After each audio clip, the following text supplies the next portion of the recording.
Hello. Oh my God, that is loud in my ears. Hello, hello. Hi, El Jacad. Hi, Mr. Pike. Hello, and welcome to today's live stream. It is November 4th, 2025, 12 p.m. Central. And one of the things that I've never taken a look at is Chris Watts's parents. We talk a lot of shit about them because of the things that I've heard, but I've never actually heard it come from their mouths. So that's what I wanted to do today.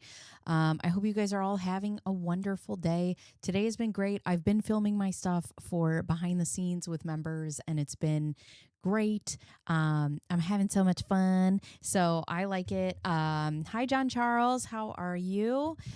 Yes, everybody is in the chat. We have our little chat. Hi, Miss Aljackad. Hi, Mr. Pike. Yeah, we have everybody here. Yeah, it's great. So this is what we're going to be doing today. We're going to be watching these interviews. We're going to be reacting to them. And one of the things that I want to keep in mind is a lot of people. Hi, Grace. One of the things that I want to keep in mind is a lot of people want to blame stuff on the parents. And when you look at people like Scott Peterson and you look at people like Chris Watts, or you look at, anybody who has a child who commits such a heinous act, a lot of people want to put it on the parents. And, I think in certain cases, like Brian Laundrie's parents, we've gone through their depositions. We've learned that they are just bona fide pieces of shit. And, this is one of the times that I want to look at that as well. Chris Watts did the unthinkable, not only to his pregnant wife, but to, his two babies, his little girls, who I believe were 3 and 4 at the time. So I just want to take a look at his parents and what they had to say after this whole thing has, transpired. This article is from, and yeah, this is old, but there's certain aspects of the case that I have never gone through, so which is why I wanted to do it. The date from this is November of 2018. Bacon, you look amazing as always. Thank you. I have no makeup on today. I just got out of the shower. I tied my hair back. I am focusing on skincare today, so I allowed all my juices to get sucked into my skin. But thank you. I appreciate that. So without further ado, I have like 25 screens. I have my Discord open. I have my, whatever. Shawnee Nelson, hi. Mrs. El Jacad, I was reviewing the case before the show. Yay! We appreciate Shawnee. Do you like Sean? Is it Shawneen? No, Shawnee Nelson. Sean? Shaw? Shah? Sh? What do you want us to call you here? We'll call you whatever you want. I'm a grown woman named Bacon Bears, so you can be called whatever you want in this chat. We'll allow it. But yeah, this case is just, it's something. So we're gonna go ahead and watch it. I'm gonna switch screens. There we go. And here we are. There's not a real better place for me to be. And let's take a look at this guy's parents. So guilty plea or not, the Chris Watts story is not over, not by a long shot. Good evening, and thanks for watching Denver 7. I'm Andrew Healy. Well, I'm Shannon Ogden. Denver 7's Thomas Hoppo is the first reporter to ask Watts' parents their thoughts on his potential life sentence and what they believe really happened to Shanann, Bella, and Celeste. Have you been able to see him? No. Anything about prison? No, we got to see him one time. That was that Monday, right before the plea deal. That Monday Right night. before the plea deal, and that was it. These are the parents of Chris Watts, She the man who pled seems- guilty to killing his pregnant wife, Shanann, and 2 kids, Bella and Celeste. She seems very angry right off the start. No, we haven't been able to see him. No. How did he kill her? How did he say he did it when he snapped? He said he did the same thing that she did to him, that she did to the girls. His parents went into details about the relationship problems Shanann and Chris allegedly had, but more importantly, So they believe, and at least in this interview, they believe wholeheartedly that Shanann killed the girls. So there is one variation where he tells a story that Shanann had killed the girls and he snapped and he killed Shanann. And then he comes out later and he's like, yeah, that wasn't true. I killed Shanann, and then one of the girls woke up, I tried to kill one of my daughters and she didn't die. It was just whatever. I don't believe for a second that Shanann strangled her daughters. Not for 1 second. spoke about the frustrations with his whole plea. Are you guys frustrated with his attorneys here? Are you guys frustrated with the direction they may have put him through? Yes. I am. I am absolutely frustrated. We contacted his public defender, but they declined to comment. You guys think he was coerced at all? I don't know. I don't know. I have no idea what the public, to me, that all they wanted to do was just save his life. Just save his life. Well, save his life and life in prison, to me, there's no difference. You know, he's going to die in prison, and there's As he should. As he should. I understand. And that's the thing, right? I'm a mother. And I can't imagine what it would be like for my son to do something so wildly heinous. I don't. But, you know, I think there is a place as a mother where you can love your children unconditionally and hold them accountable at the same time. I truly believe that. there's no telling what will be done to him in prison. And He killed children. Again, this is somebody's mother. I get it. But at the same time, I just want him to fight. I want him to not take this plea deal. if your son could fight, I think he would have gotten a divorce from Shanann instead of taking her life. I think if your son had the balls to fight anyone, he would have simply gotten a divorce. Your son is a spineless piece of shit. He killed his wife, he killed his children so that he could have an affair.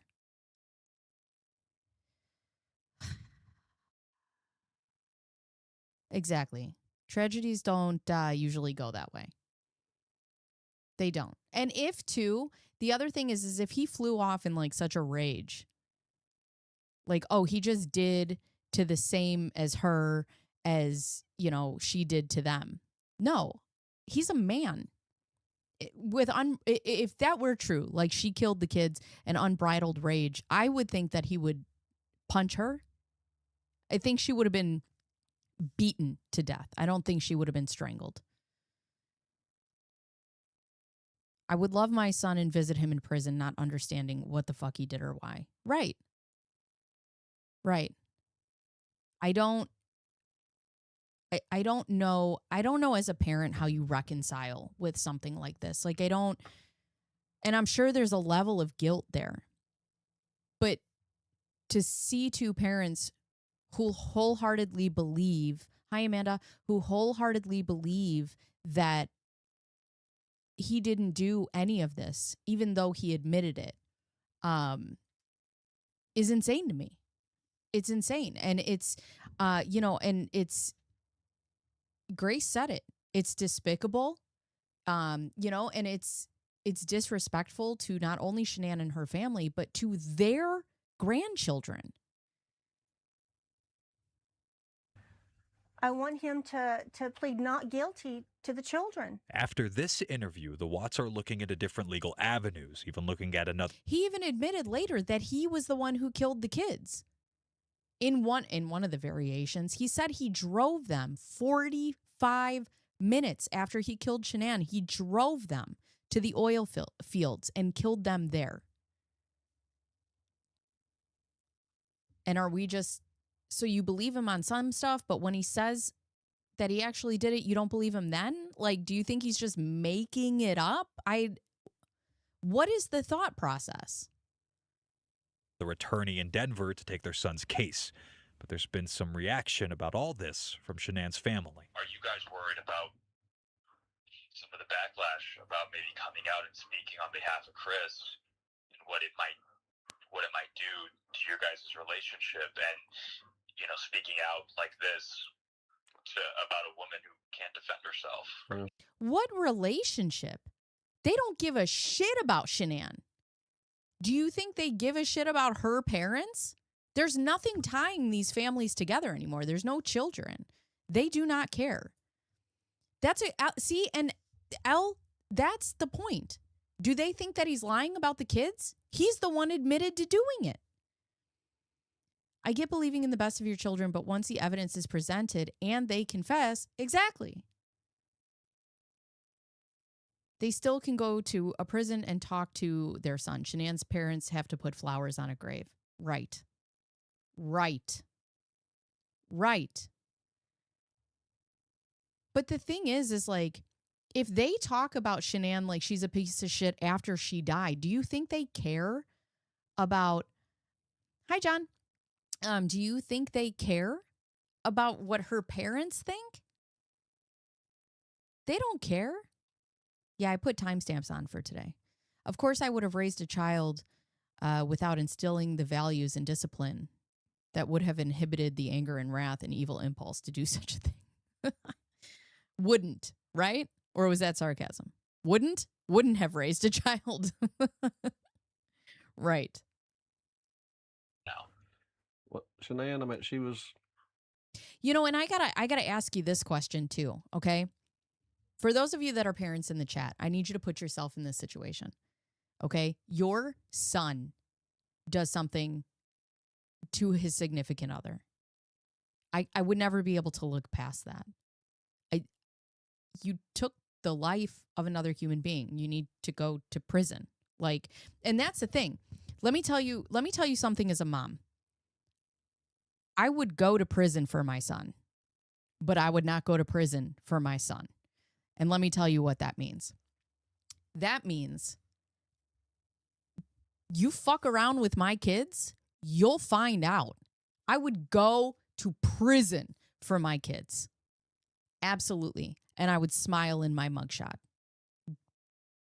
10 toes down.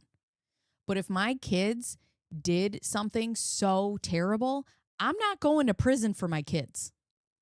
You need to go, you need to serve, and you need to figure it out. Your actions have, and I tell my 5-year-old this. She's like, I know, my actions have consequences, good or bad. I tell her this shit now. But how do you look past, and I wonder, because I don't think I could look past or get past my son killing a baby. I don't. I don't think I could reconcile with that. And I am not taking whatever her name is. What's her name? Cindy Watts's side. But is it possible that she can't believe that her son is capable of killing small children? Like that she just so adamantly refuses to believe that. Loving my son no matter what, yes. But with this case, there is a high amount of copium necessary. I hope this will never happen. It destroys everyone involved. Everyone.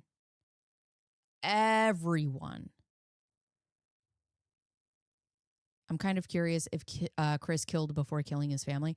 I don't know if he did it before his family, but I wouldn't put it past after.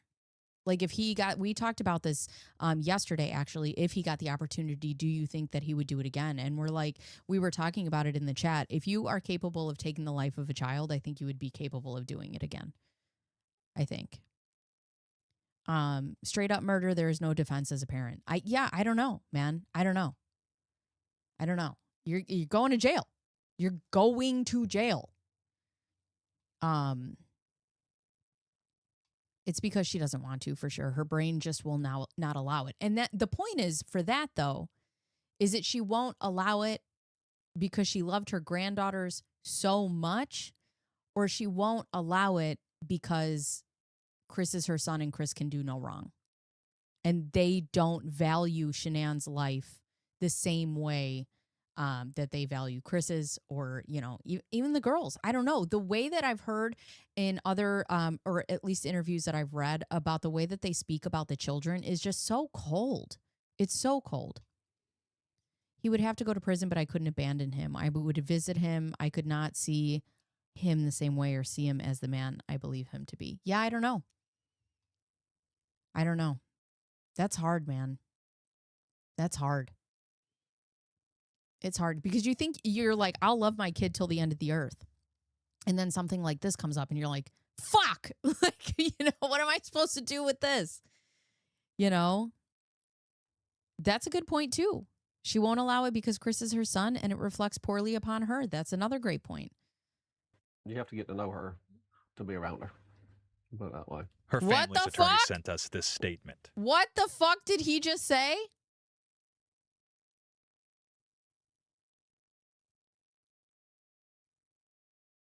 Son's case. But there's been some reaction about all this from Shanann's family. Are you guys worried about some of the backlash about maybe coming out and speaking on behalf of Chris and what it might do to your guys' relationship, and speaking out like this about a woman who can't defend herself right now? Well, Shanann, I mean, you have to get to know her to be around her. Put it that way. Her family's attorney sent You have to get to know her to be around her. She's... Nope. Mm-mm. We are going to stay in our peace here.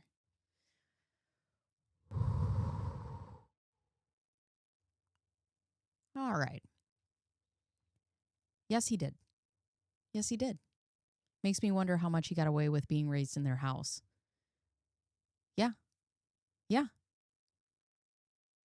I mean, his dad just said about Shanann, who is deceased, you had to know her to be around her. Like, and they had asked, like, are you worried about the way that you speak about her and she can't defend herself? You had to know her. Mm-mm. No, Amanda, not today, okay? I can sit here and I can try to get through these interviews in peace. I am calm. I am cool. I am collected. Okay? It would be very hard. I think his mom doesn't want to deal with the hard ambiguity of loving someone that has done something so evil. She had to make other people less valuable and real. That's also a great point. And it's easy for me to sit here in my basement and talk shit on the internet. It really is. I can't imagine. I don't ever want to imagine. I don't. But I also don't know what kind of position I would have to be put in that I would be able to sit down in an interview with my son's deceased wife and just be like, you had to know her to understand how Chris got here. Like, what? They need to demonize her to save their son from the consequences he has earned, even in their own heads. But even in other interviews, they've been like, he was driven to this or he had to do this. And I don't know, man. It's not unknown that they hated Shanann. They didn't even go to their wedding. Imagine not going to your son's wedding, but going to his sentencing. We talked about that yesterday, too. Elja, God. us this statement. Their false statements, however hurtful and inaccurate, will never alter the truth about Shanann and will never alter the truth about the crimes committed by their son. By their son. Yeah. It'll never alter the truth of the crimes committed by their son. Her memory and reputation deserves to be protected, and her family is fully prepared to do so. Good. I just want to make sure he's doing the right thing. Yes. I mean, if he does it. Well, if Mr. Chris Watts could do the right thing, I don't think any of us would be in this position now, would we? I just hope he does the right thing. You know what? He should have done the right thing 6 months before this. Or however much time before this. I just can't put my brain around what Chris did. Right. Remember, Chris acted like the victim when the news crew interviewed him, which is interesting too, because as a parent, like, who you have to understand that as well. Like, hold on a second. So you killed your wife and these babies, and then you go on an interview and you're acting like, what is going on here? And that's the thing. I mean, is it possible to look at your own child and be like, I don't know who you are. I have no idea who you are. And of course, they could just be other unrelieved shits. They could. Oh, they could. And I think that's who they are. He didn't kill the children. I want him to say so. And Wait, let them what? prove it. I mean, if he does it, if he didn't kill the children, I want him to say so. And let them prove it. If he didn't kill the children, I want him to say that and let them prove it. He said that he killed the kids. Hola, Colleen. He said that he killed the children. Spoke to a longtime friend of both Shanann and Chris who saw the interview. Out of respect of the families, he didn't want to do an on-camera interview, but said both families are hurting and just hope for the family's sake that Chris doesn't continue to fight this and go to trial. I didn't want them just to save his life or to a life in prison. I wanted them to have a defense. You know, there was a defense there. And Watts' sentencing. That's another great point.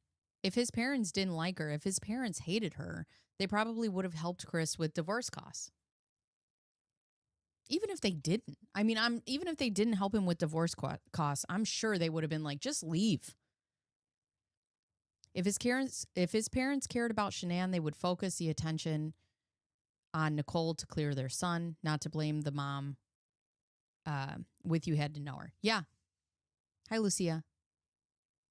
Well, surprise, confession is coming. Right. So then how do you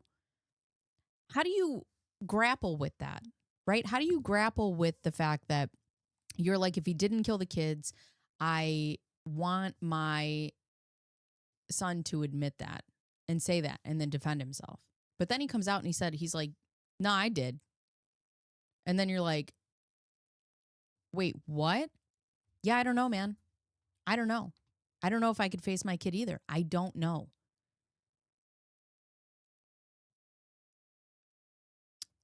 Yeah, but I don't think he was a part of any of that.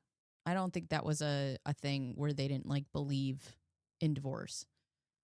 Is on Monday, and until then he could technically withdraw his plea to take the case to trial. However, he would have to show a fair and just reason.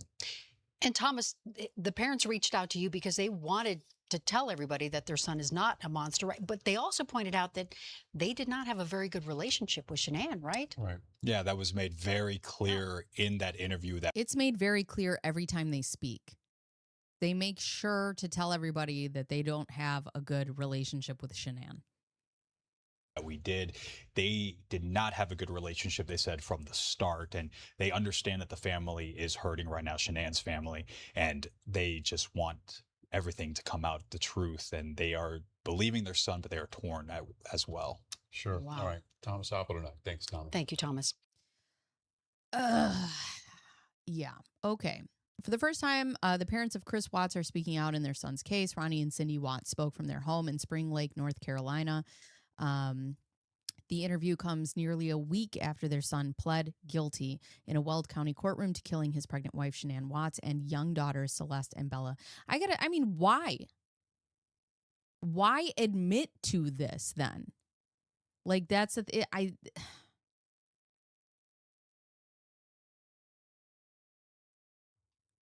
in my opinion, Chris's mom seems like a monster with her allergen stunt. She's not one to decide if Chris is a monster. Yeah, so there was an incident that kind of, okay, so when we go back in time, like, it's just like all of these things adding up. They were in North Carolina. Okay, let me set the scene here. I can't look at chat because it's going to distract me. So let me like close my eyes. Okay. So, okay. Shanann and the girls went to North Carolina. Chris was going to meet them towards the end of their trip. He stayed home. He stayed home so that he could be with Nicole Kessinger, which we have covered extensively, and the glorious piece of shit that she is. Well, while they were in North Carolina, somebody had some pistachio ice cream or something like that, like a peanut ice cream or something. And I believe it was Celeste, their younger daughter, had a severe allergy. And everybody knows this. She had to carry an EpiPen. Like, everybody was very aware of this. So there was an incident that happened with the ice cream. Shanann had screamed at the parents, like, you're never going to see us again. You're never going to see your granddaughters again. But we're also talking about a very contentious relationship that just, they're arguing over and over and over again. And she thinks that at that time that Chris's mom did it on purpose. Chris came to North Carolina with Shanann, didn't defend her and didn't say anything to his mother because he's a fucking amoeba. He has no spine. So that's what happened there. Lucia, thank you. Thank you. Lucia has sent 5 That's My Opinion gift memberships. Warren Amore, Dr. Pepper product, Miss Rex Murphy, Jubilee Marie, and Christy. Thank you so much. I really appreciate that. Thank you. You guys are members. You can get members behind the scenes. You guys can get the links to the Discord, all sorts of stuff. Thank you so much. So here's a question I wish someone would have asked. What if Chris's dad hadn't convinced him to confess in the interrogation room? Yeah. What if Ronnie never went into the interrogation room? That's a great point. What would he have kept going with? Also, he didn't have like a story put together. Did he not think that I think he thought he had more time. He was still protecting Nicole. I still think she had a part in it. You can't just confess to a crime and that's it. They have to have evidence that you're telling the truth, right? Right. But yes, one more round of applause. Everybody thank Lucia for gifted memberships. We appreciate you. I've been doing more members behind the scenes stuff. It's been really fun. I've really been enjoying it. So I like it a lot. Let's see. The victims. Oh, here we go. We got to go back. His defense strategy is going to be blaming Nicole. I think that's the only thing that will give him a reason for a trial. Yeah. I think, personally, I think there's still a lot of stuff we don't know. I think that there is a lot of stuff that would have come out in the trial, a lot more. And I think that there is a lot that he was maybe, saving Nicole from, saving himself from. There have been other people in my comments, actually, that have said that his family knows, or her family knows much more than we do, which I'm sure. I'm absolutely sure. I think that the reason that he didn't go to trial is to save, I don't know, quite a few things. Also, I mean, just as a plea, just as a plea to be like, just send me to jail. Okay? Just send me to jail. Because if he went through trial, I mean, I think he would have gotten the death penalty had they found him guilty. And now he didn't. The victims' bodies were found in an oil work site in Weld County owned by Anadarko Petroleum Company, where Chris Watts worked before he was fired following his arrest. Oh, you get fired? I mean, he's never coming back to work. That's just such a weird thing. Like, yeah, we fired him. All right. Okay. The couple said they were devastated about the deaths of their grandchildren and daughter-in-law, but are still not convinced the world has been told what they say is the full story.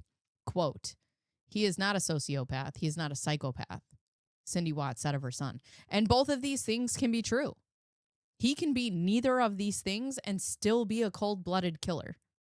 So there's that. He is a bizarre creature. No, we should look into those where he said God forgave him. I'll look into those. If you have like a link, put it in the Discord. I'd love to take a look at that. Right. Plea deals tend to keep you out of the death. I mean, look at Brian Koberger. What a piece of shit that guy is. And you know what's so funny that I just found out about him is that he was saying that he was like the only one in his class that agrees with the death penalty. And then it came to him and he's like, I can't. I'm autistic.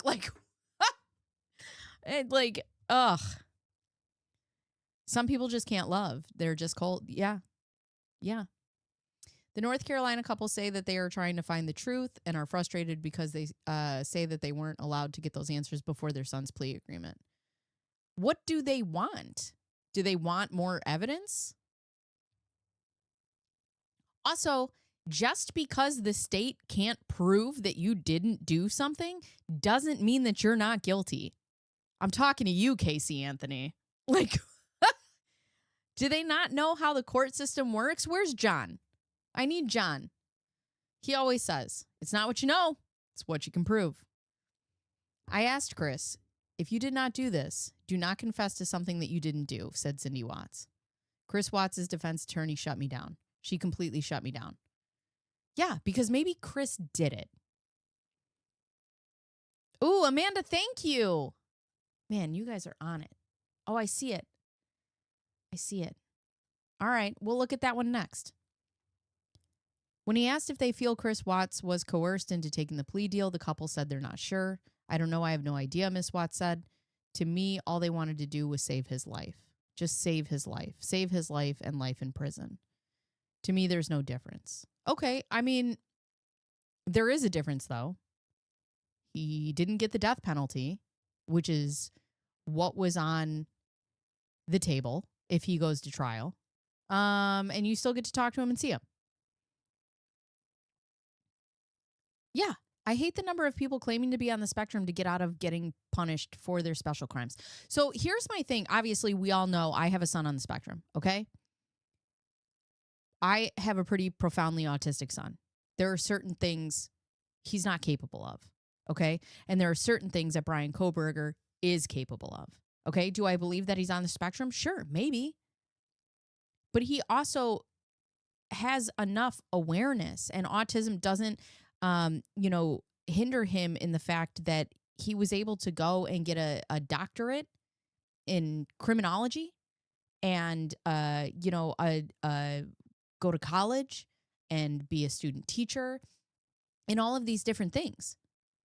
So when he does something bad, that shouldn't be the only thing that's like, well, I guess we can't punish him because he's autistic. No.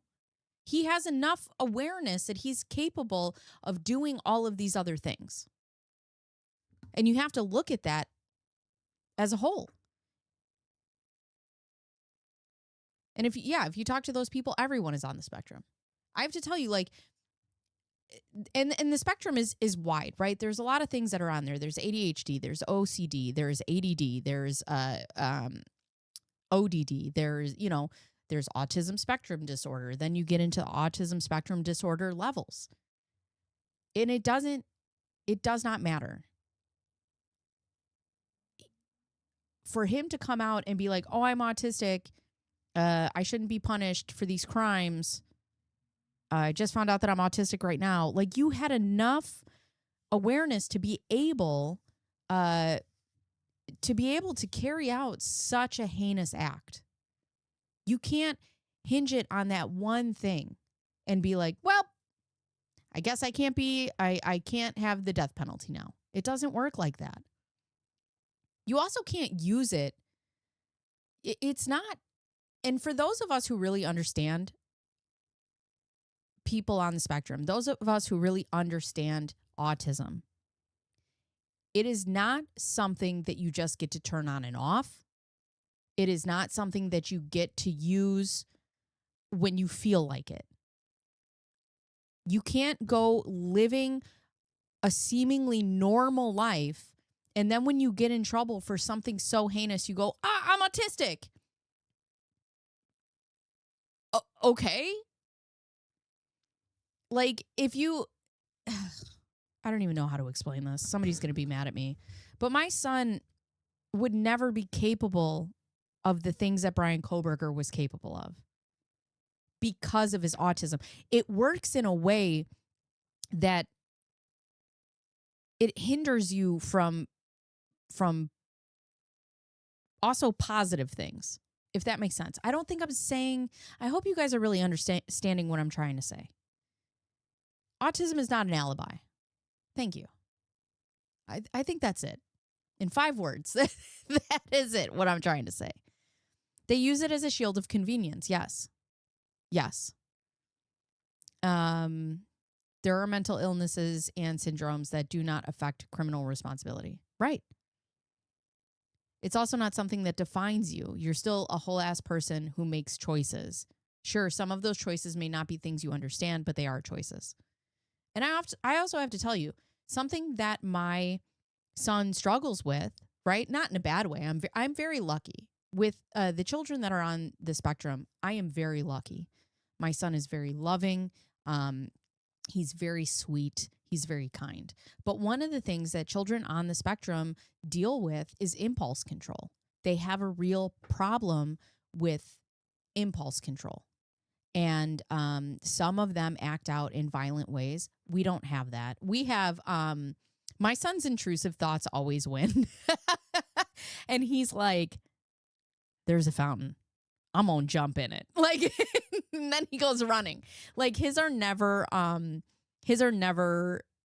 violent, but there are some kids who have impulse control, and it is violent, and it is very hurtful, and it is very dangerous.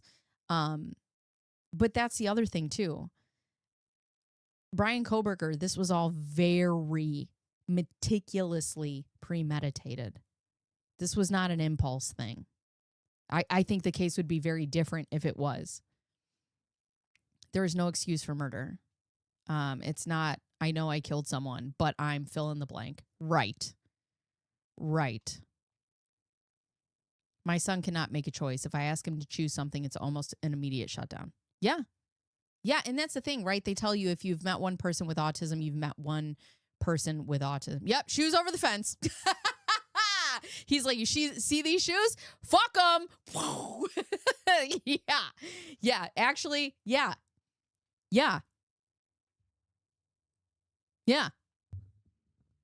That's my son. Or he's like, I have this tower of magnetiles. I'm going to throw it over the stairs. That is my son. Yes. He's going to die in prison. I just want him to fight. I don't want him to take the plea deal. I want him to plead not guilty to the children. You know what? I mean, I have to tell you, I would have liked to see this go to trial just to see what would have come out. That's how I am with words. I just say whatever, mostly because I'm old and don't care anymore. I have to tell you, a lot of times I don't have a comma between my brain and my mouth. You'll see me. If you ever like meet me in person, you'll see me and I'll be like, because something was going to come out and I'm like, don't do that. The time when the internet was great. Fuck shoes. I wonder how much of BK's atrocity was dreamed up when he was strung out on heroin. That's a good point too. That's a good point. I forgot. Yeah, he did a ton of drugs. His parents said they had many questions after he confessed to killing Shanann, claiming he saw her strangle the kids to death beforehand. He said, I'm sorry. I went into a rage and I killed her. And he said, I'm so sorry. I ruined your life. I ruined my life, Miss Watts said. But the thing is this was the first time he confessed. And then he confessed to other things. And then they were just like, you know what? Not those other things. Just this one. Just this one. This would not be an excuse for a heinous crime. Despite ADHD, I was a successful surgeon. I am a professor, etc. It's not like it'll suddenly make me a murderer. Right. We know you've been a murderer. It's what it is. After the fact with the bodies, he said, Dad, I could not put the girls with her after what she did. I could not put her with her. So instead, you decided to shove their tiny bodies into oil tanks that were 8 inches wide? What? Did his parents not listen when he talks? Paranoid delusions after perception of reality so extremely with an accompanying terror that it is harder to judge those cases. Apart from that, though. The paranoid delusions, you mean like when he was out on heroin? Like kind of merging those things together?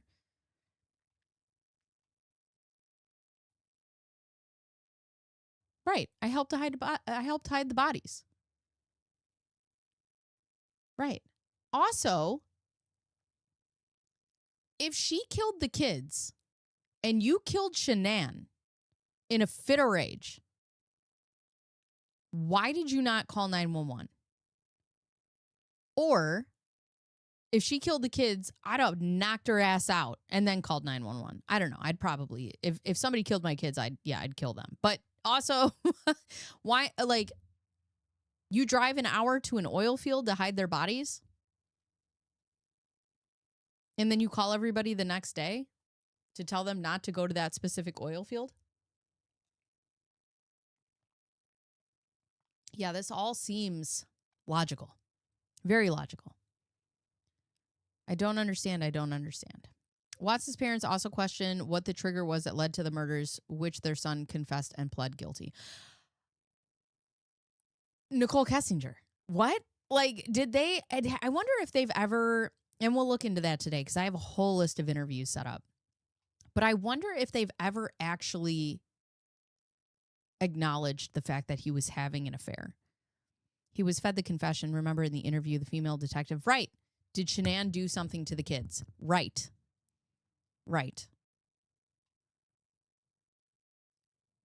Not those, yeah. Not the tiny bodies. They were so little. Fucking Nicole. Did he have no shits to give about his family? No, he did not. He didn't. Yeah, common sense. No common sense. Ugh. A day after Shanann and the girls were reported missing, Chris Watts told Thomas Hoppo that the Frederick couple was having problems. It wasn't like an argument, but we had an emotional conversation. I'll leave it at that. Okay. Mrs. Watts said that if this actually happened and that he killed the 3 of them, there had to have been a trigger.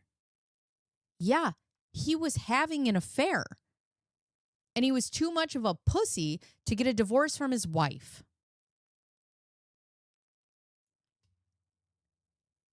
Cindy Watts, I say this with the utmost disrespect. Your son's a bitch. She said she wants to know what that was. He's a bitch. Anyways. So, thanks for the membership. I'm watching about 15 minutes behind because I missed the beginning. Dr. Pepper product. Yes. The membership comes from Lucia. Right. If this actually happened. That's a great point, Colleen. If. Yes. Even though he said he did it. Even though, and here's the other thing. Okay. Hold on a second.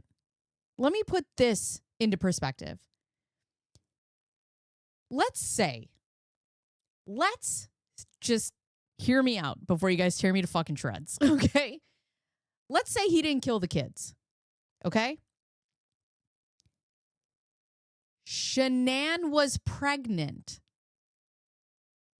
Does that not bear any weight on what happened here? Do they not care that she was carrying another one of his babies? Hi, Miranda. How are you? Also, guys, I found this really cute thing on Etsy. I'm going to be able to put chat in jail. It's really cute. I think I'm going to buy it. I keep looking at it. It's so cute. So you guys are going to be able to be punished. We're covering Chris Watts' parents today.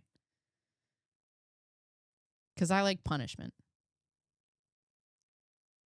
If he didn't kill the children, well, he killed one of them. He killed one of them. So I want him to face that and let him prove it.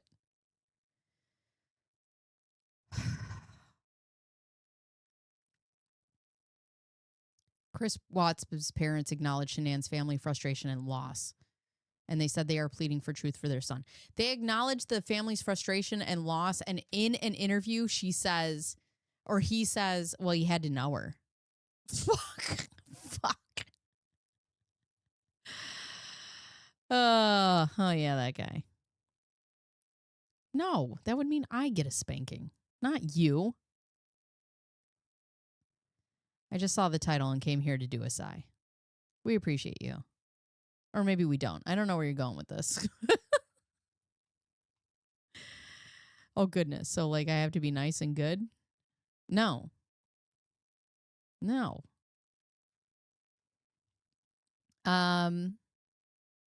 There's a whole lot of unanswered questions about the case. Everything happened quick there, from a case status to a plea. It's been so overwhelming, and I feel like I have to do something to help my son.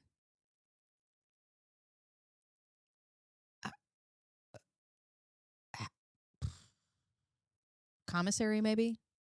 Help him from what? I just need to do something. If he's not going to fight, I'm going to fight for him. Gee. I wonder why he's so much of a little bitch. It's right here. The proof is in the pudding. I just need to do something. If he's not going to fight, I'm going to fight for him. Good God. He doesn't deserve a trial. I feel sick thinking that they tried to portray Shanann as the villain. Well, this is not new. This is old. But I've never looked into him. But you're right. Yeah. I'm an entire problem and fully intend to stay that way. We appreciate it. Miranda, I'm going to start putting you in jail. That's what we're going to do. Shanann's family responds. Early Tuesday morning, the parents of Shanann Watts, Frank and Sandra Rusek, responded to the Watts family interview. Their statement reads, Shanann Watts was a faithful wife and the most gentle and loving mother in the world to her children, Bella, Celeste, and Nico. She was also the best daughter any parent could ever hope for.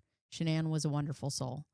Everyone who knew Shanann knows this to be true. Even Chris Watts knows this to be true. Yet Chris Watts still chose to murder Shanann, Bella, Celeste, and Nico. Chris Watts still chose to dump the bodies of his own family in oil tanks. And Chris Watts still chose to lie about it until he could lie no more. He pled guilty to murdering his family because he is guilty. Monday evening, the parents of Chris Watts gave an interview in which they attempted to defend their son. In doing so, they felt the need to make vicious, grotesque, and utterly false statements about Shanann. Their false statements, however hurtful and inaccurate, will never alter the truth about Shanann and will never alter the truth about the crimes committed by their son, Chris Watts. Shanann's memory and reputation deserves to be protected, and her family is fully prepared to do so. That is a parent who fights for their child. Stands beside them, stands up for them. Oh my God. In a deal that will allow him to avoid the death penalty, Chris Watts pleaded guilty to all 9 counts he was originally charged with in August. What the fuck? Oh, and then there's that. Unless you want to go to bacon jail, then I can think that would make that happen. I'm gonna get Chad jail. I promise. I'll get it. I might be able to get it right now, but we'll see. Okay, so I'm very good at devil's advocate. I wonder if limerence has a much more powerful effect on some people. Stalkettes, for example. You know, it's funny because limerence is such a funny thing. If you guys don't know what it is, it's basically like a crush on fucking steroids. So it's like, but it's like something that never happened, right? So like I have a crush on you, but we've never, like, it's not a mutual thing. It's a very one-sided thing. And I often wonder if Nicole, because Nicole seems like a girl to me who just very much wanted the win. She just wanted the win. And I think if he would have gotten divorced, Nicole would have moved on. I don't think for 1 second that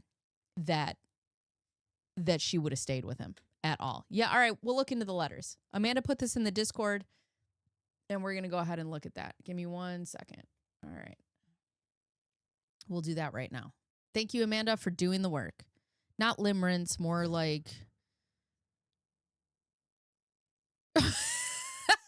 This isn't about you, Miranda. Nicole Kessinger. Miranda's like, is this fucking play about us? Oh, God. All right. So this is Killer Chris Watts said, God has forgiven me in prison, letters from, and this is Ashley Banfield. I love her. She's great. All right. Let's watch this. Whoop. I need to make me little. Where am I? I don't know how to do anything. Okay. Back over here. I love that I could just do this. Oh, God. Yeah, she's a super pick-me. I'm glad I'm not the only one on Shopping Mall here. Ooh, what are you buying? What are you buying? Tell me. All right, let's watch, friends. Look at her taking a deep breath. She's like, this motherfucker. You can see it in her face. In his prison letters to his twisted fans, he writes, and let me quote him, God has forgiven me. God has separated me from my sin as far as the east is from the west. God has fucking plans for you, bro. God has fucking plans. Ugh. The hard part, he says, was forgiving himself. But there's good news on that front, too, because Watts writes, I am finally at peace.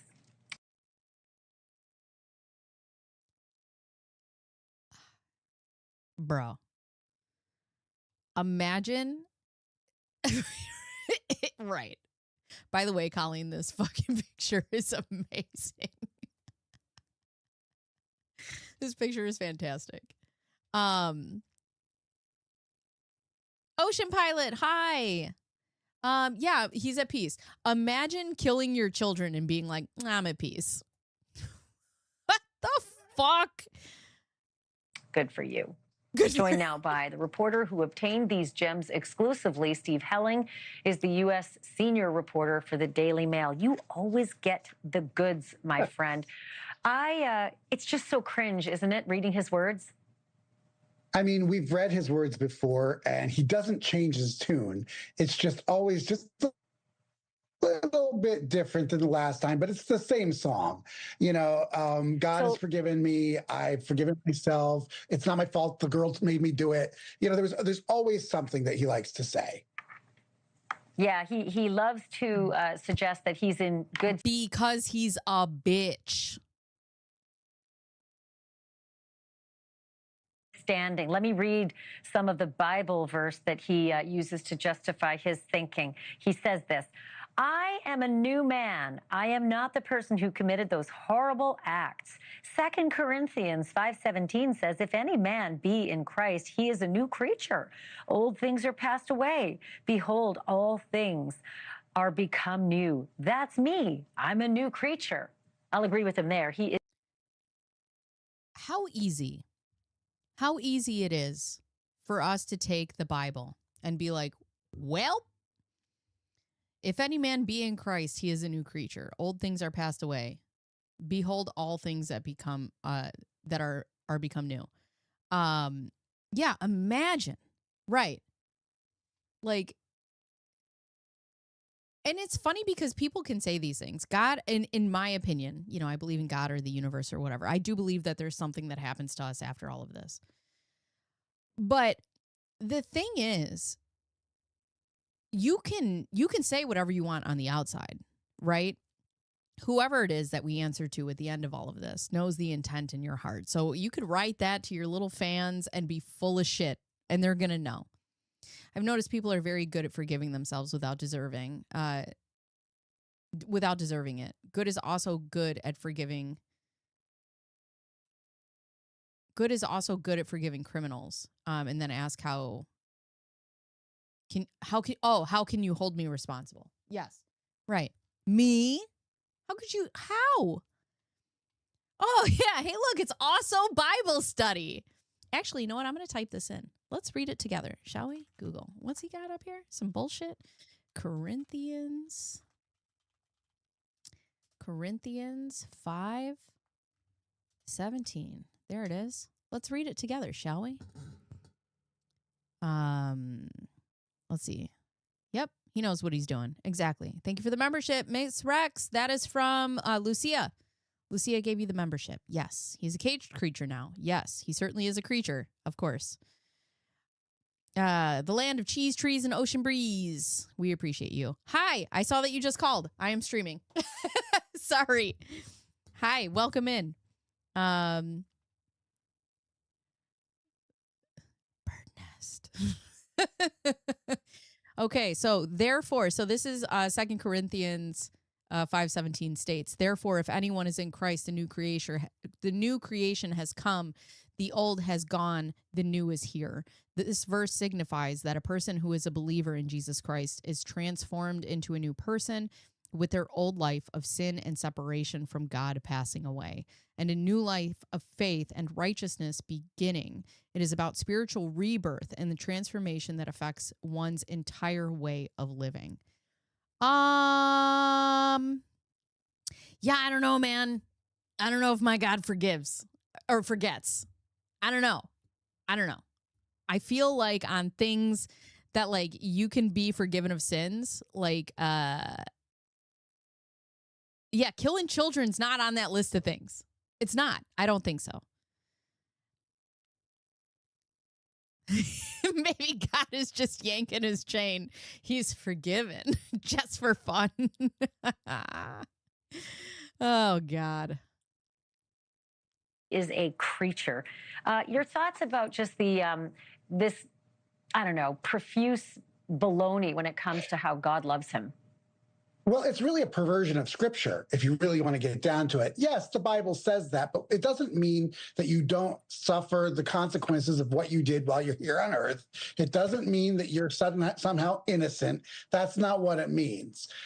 Sure, if he's sorry about it, great. But, what he's trying to say is that basically God has forgiven me. I've forgiven myself. Everything's hunky-dory. And that's just not how the world works. Right. Here's another quote that you got from his letters in April. He said, and this is rich, I have always taken full responsibility for what I did, even though I was misled by a wicked woman. And he's couldn't be me. It couldn't be me. She's a wicked woman, but I killed my pregnant wife and 2 kids. But it's not my fault.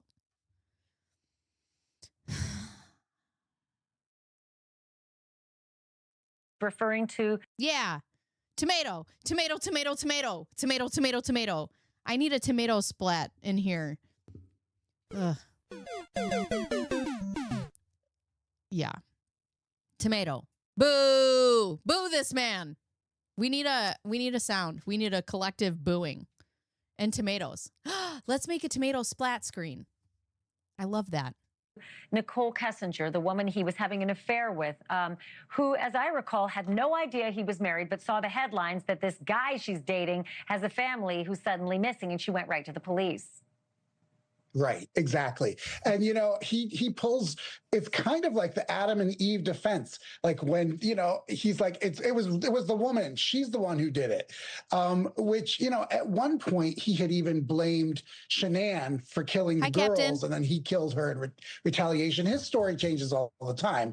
But it's really interesting that... Yeah, exactly. Shanann killed the kids, so I had to kill Shanann. I was hooking up with Nicole Kessinger, so I had to kill Shanann. The fuck? Faithfully suffering those cleansing consequences without bitterness is among the signs of your renewal. Elaborate. Faithfully suffering those cleansing consequences without bitterness among the signs of your renewal. or is among the signs of your renewal. So you have to, okay. All right. Shawnee, I'm going to have you're going to have to dumb it down for me. Okay. I'm going to, she's a little dumb. She's a little dumb. So just tell me. It's always somebody else's fault, and that somebody else is always a woman. That's Preach. what it seems. Who's another cultist? What? Kidding. I think he's right where he needs to be, but you know, Steve Helling, you and I should just look straight into the camera and tell all the ladies out there, if you think you're having an exclusive relationship with your pen pal. That's a big word for Elmo. Chris Watts, he's cheating on you like he cheated on his wife, and God thank the Lord that he is locked up and that you are not at least going to hopefully suffer what she did. Hey, Steve Helling, good to have you. Great reporting, as always. Thank you for this. No. Sean is not being an apologist. No. She's referring to the Bible. What she's saying is that's what we were talking about, is you're renewed. But if faithfully suffering those cleansing consequences without bitterness is among the signs of your renewal. Like that's... So I asked her to, she's not being an apologist. Did you miss the Bible study? Right. A misogynist. Exactly. Accepting the consequences of your actions without fighting is a part of the process of forgiveness and moving on. Right. And he's still, so he wants to accept like the word of Christ, right? And he wants to get in on the Bible, but then he doesn't accept well, I guess maybe he's accepted the consequences of his actions, but not without like excuses, not without, still blaming Nicole. There's just always one extra part. I mean, when Eve made up her mind and chose what to eat, it didn't go well. First of all, John, don't play with me when it comes to this, because it wasn't just, shut up, John. Shut the fuck up, John. We all know that Adam also ate that shit and was like, fucking Eve, come on. You want me to read it to you? Should we do Bible study right now, John? God does not remove the consequences of your choices as you live on earth. He sweetens your life with the reward of heaven. He requires of your faith, love, and charity for your community. Interesting. Don't even get me started with that. We're all turning on John. Boo! Tomato. John.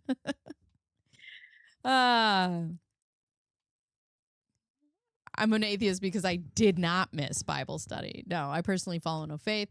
Yep, he's taking over ownership of his mistakes, which bore the consequences. And they weren't mistakes. They were actions, right? Like, that's what he needs to say. He needs to come out and just be forthcoming and honest, and he won't do it. Adam was always the problem. Adam's a bitch. Before God, you are responsible for your own soul. Exactly. You are responsible for your own actions. Sean, I appreciate how fucking smart you are. I think she just threw it at him as a prank. Wait, what? I think she threw it at him as a prank and he thought she was tossing him a snack. Like I did when my ex threw me a potato. Miranda, what is happening here? Boo, tomato. When a woman brings you food, you just eat it. Oh, God. Good to be here. All right, you know what? I need to get this. Today's going off the rails. Chat's going to... Hold on. I don't even know if I can get it this fast. Let me see. You guys are going to be in trouble. I haven't... Hold on. Chat... Jail. Here it is. Give it to me. I want it. Ooh, it's gone down in price. Give it to me. I want it. Pay with PayPal. Hell yeah. You make me blush. You are smite. You are smite. Oh my God.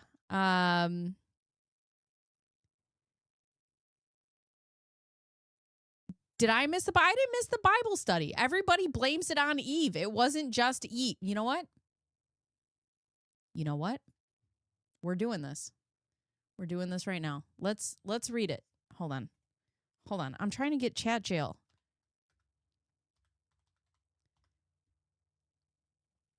Oh my God. I mean, Lilith was always more my jam. Bacon. I smite you, almighty smiter. Okay. Review order. And then I'm going to need a sound that goes with it. Instant download. Give it to me. Give it to me. Give it to me. Give it to me. Give it to me. Give it to me. Give it to me. Where is it? Place my order. Place it. Smite? Smoted? Smote? Smite me, baby. Oh, and he thought it was a snack. Wait a second. Hold on a second. Save order. Wait. Stop it. Let me open it. No. Which one? All right. Give it to me. Give it to me. Hey, do you guys watch Big City Greens? I've been watching that with my kids, and it's so funny. Purchases and reviews. Okay, hold on. I have it. Wait. Download. How do I download it? God, I hate Etsy. Your files will be available here.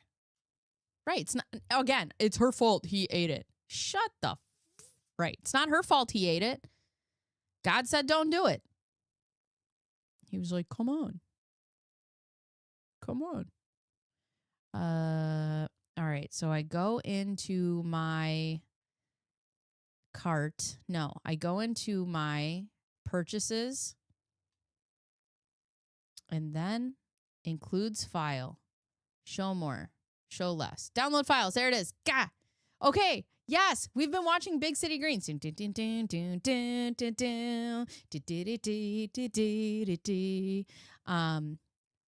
Read me chat punishment asset. I don't want to read it. Don't let me. No, just let me download it. The fuck?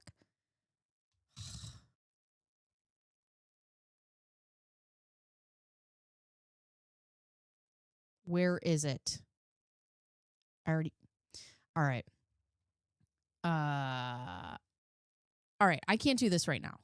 I'll have to do this after stream because this is taking up too much time. Anyways, Big City Greens is a cartoon where the Greens are country folk and they move into the big city, and it's fun. All right. Let's see. Tell me about Adam and Eve.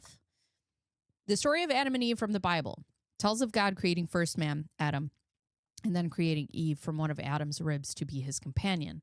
They lived in the Garden of Eden, where they were given everything they needed, but were forbidden to eat the fruit from the tree of knowledge of good and evil. A serpent, or Satan, which I'm not convinced. I'm convinced that it was God to tempt them, because God was a menace in the First Testament, or in the Old Testament. A serpent, or Satan, tempted Eve to eat the fruit by telling her it would make her wise like God, and she in turn gave it to Adam, who also ate it.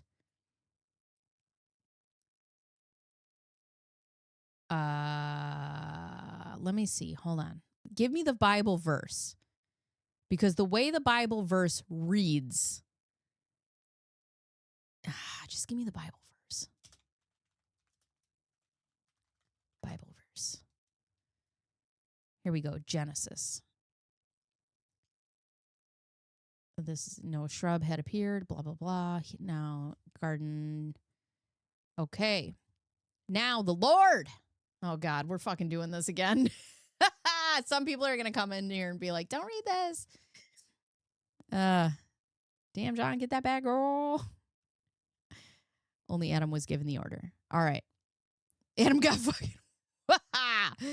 Okay. Here I come. Hold on. Here we go. Now the Lord God had planted the garden in the east in Eden, and there he had put a man he had formed. The Lord God made all kinds of trees grow out of the ground. The trees,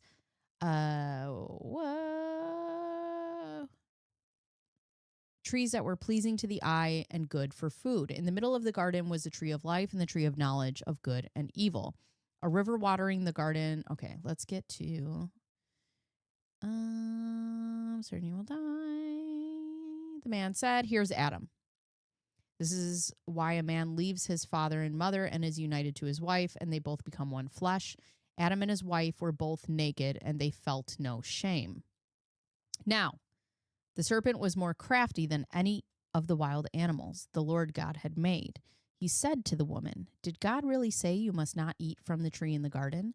The woman said to the serpent, "We may eat fruit from the trees in the garden, but God did say you must not eat fruit from the tree that is in the middle of the garden, and you must not touch it, or you will die." "You will certainly not die," the serpent said to the woman, "for God knows that what you eat from it, your eyes will be opened, and you will be like God, knowing good and evil." When the woman saw that fruit of the tree was good for When the woman saw that the fruit of the tree was good for food and pleasing to the eye and also desirable for gaining wisdom, she took some and ate it. She also gave some to her husband who was with her, and he ate it. Now, listen to me clearly when I say Adam was his own autonomous being. God did not just give these instructions to Eve. He told the both of them. And he's like, "Hey, you two, eyes up here, you two naked little freaks." And he's like, "Don't eat the apples off this tree." The snake goes to Eve and is like, "Hey, eat this apple." And she's like, "Yeah, all right." And then she's like, "Adam, do you want some?" And he's like, "Yeah, fucking dope." That's not Eve's fault. Eve could have just eaten the apple. And Adam could have been like, "Nah, man. God said no." But Adam was like, "Yeah, I don't give a fuck what God said." So there we are.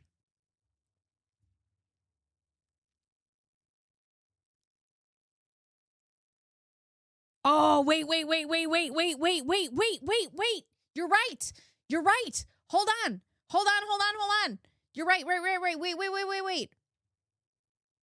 I forgot about that part. Where is it? Hold on. The Lord formed the ground and the animals. Sheep from the rib, the man. Okay, wait. Or Eve, or Adam could have had a fucking brain of his own.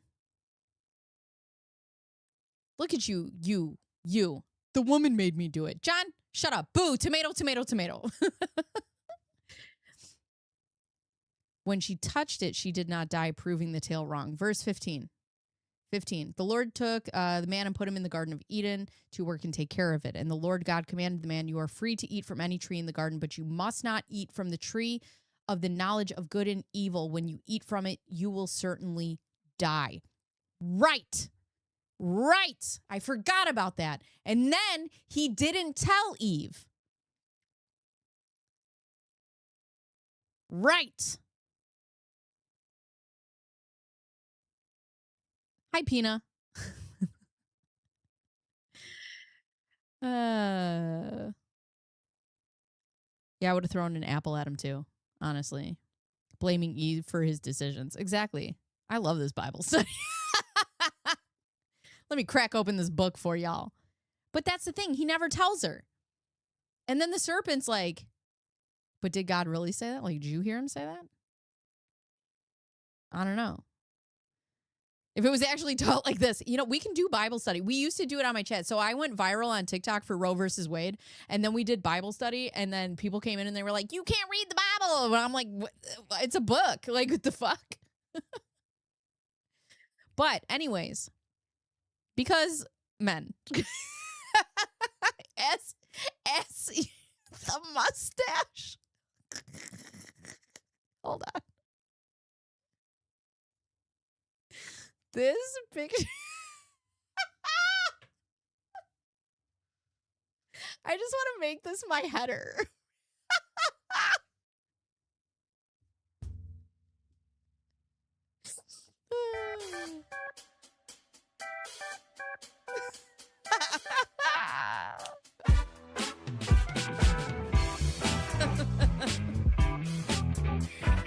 Oh, boy.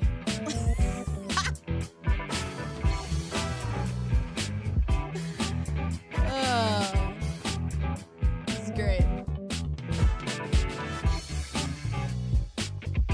Listen, and I am not a man hater, okay? I love men. In fact, I own one. He's great. I love him to death. He's amazing. I have the most amazing husband. I think men are wonderful. But I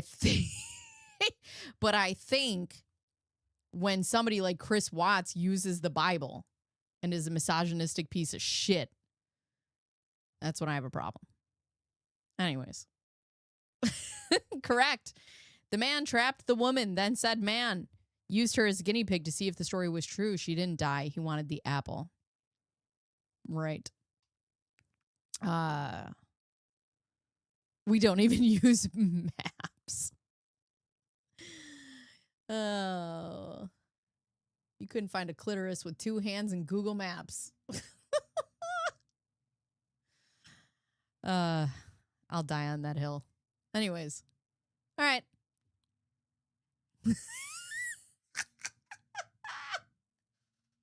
From beaver dams to Bible study, this podcast has a little of everything. Beaver dams. Exactly. He uses the Bible as a distraction. He's like, I've read the Bible and I'm a better person now. No, nope, nope. You're still trash. You're definitely still trash. Okay, let's go back. Let's find what we're going to watch next.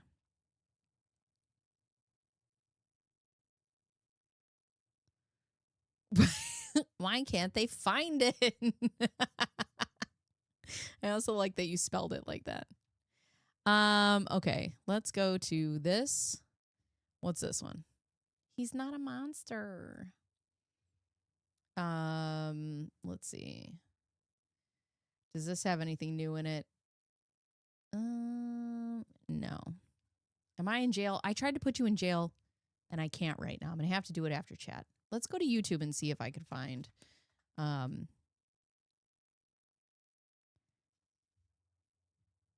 what's Nation Squid?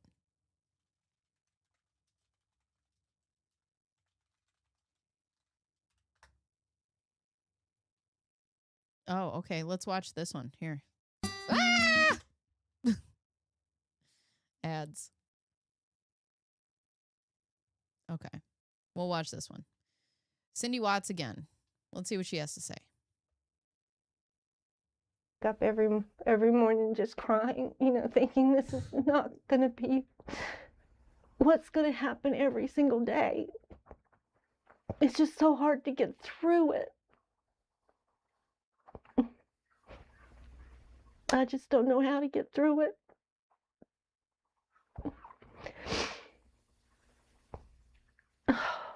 Tell me about his childhood. Did he play sports? Was he in scouts? What kinds of things did Yes, did he do? played sports. He played sports from the time he was 5 years old up until he was 17.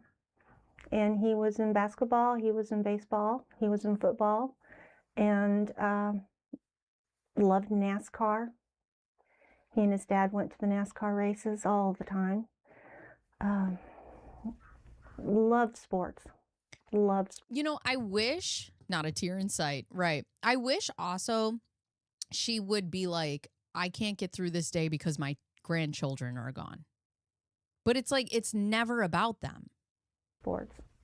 And he was a good kid.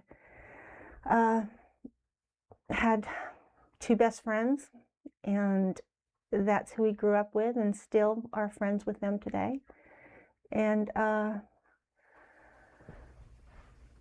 there's nothing that would have predicted any of this could have ever happened. Yeah. Nothing in his childhood at all. I would have never in a million years thought something like this could happen. Not my son. At all. You didn't see things like him getting into fights? Or... No fighting. He was quiet, and he got along with people, and he didn't start anything, and he was a perfect teenager, tell you the truth. He did not even rebel. He wanted to go to NASCAR Tech. We made that possible for him. What did he do after he finished school? He worked at the dealership as a service technician and was making good money and loved it. He bought a toolbox, and he started buying his tools, and enjoyed it. He was doing well. Oops, sorry. When and where did he meet Shanann? They met, and he liked her, she liked him, but it didn't, I don't think that was love at first sight or anything. They took a little while and I guess got to know each other and, you know, dated. It was always a little strange that she always said a lot of things about Chris in front of me that I didn't like. And that Like, deserves this for isn't her the kind to. of person I would date. He doesn't know how to do this, or he doesn't know how to do that. He looks like a skater boy. Look at his hair. Look how much stuff he puts on his hair. It was just on and on and on, and I just got a bad feeling. And It's always the quiet ones. Right. I'm trying to figure out. I got this downloaded. It's very cute. Hold on. You guys want to see one? Look it. I can do that now. There's gifts. Hold on. Here's one. There's one where you guys get weapons.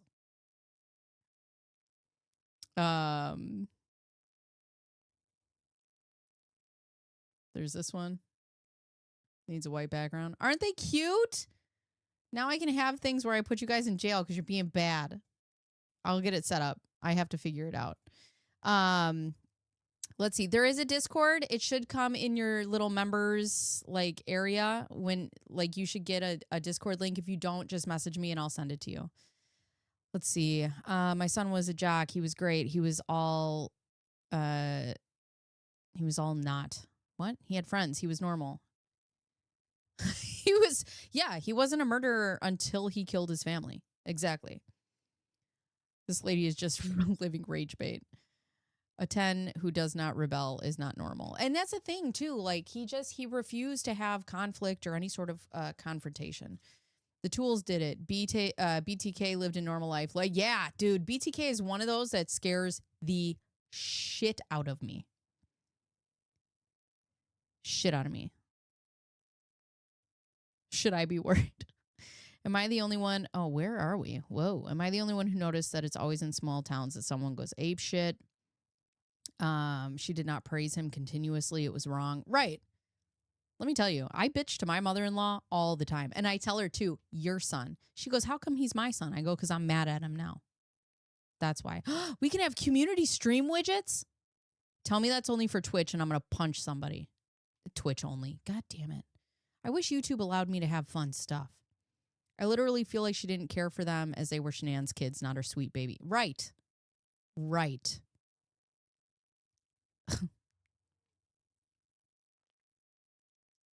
What y'all think? Yeah. You know how. Get out of my Discord. All right. they got married in 2012. Did they get married in North Carolina? And also, too, the things that she says, like she told me he's a skater boy and his hair. I know I miss Twitch, too.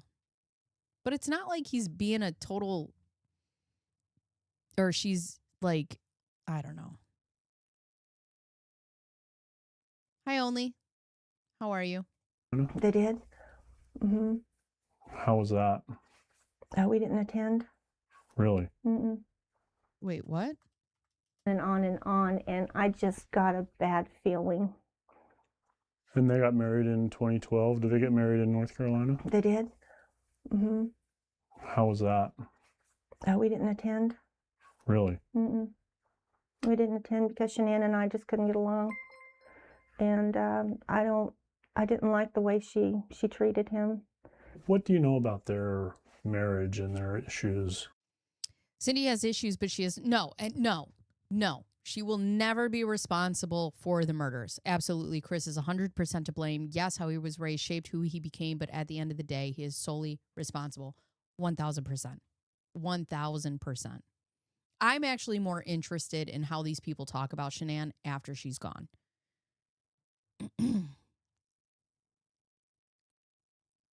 She also predicted correctly that Chris and Shanann were not suited for each other. Right. Right. Yeah, he knows. Skater Boy is like a mortal attack. I just think, I mean, the way she talks about him, I just think that, you know, Chris in her eyes is just a boy that can do no wrong. I don't think he could do any wrong. Oh, very little. Very little. You can only observe. Did she? Hold on a second. Did they attend? Hold on a second.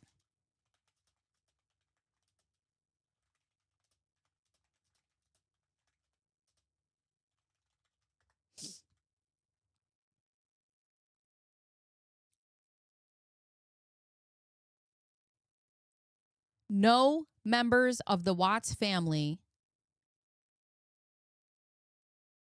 did not attend the funeral for Shanann, Bella, and Celeste.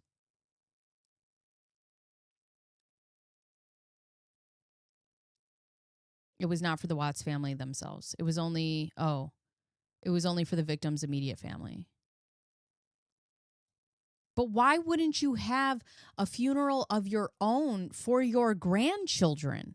What are we doing?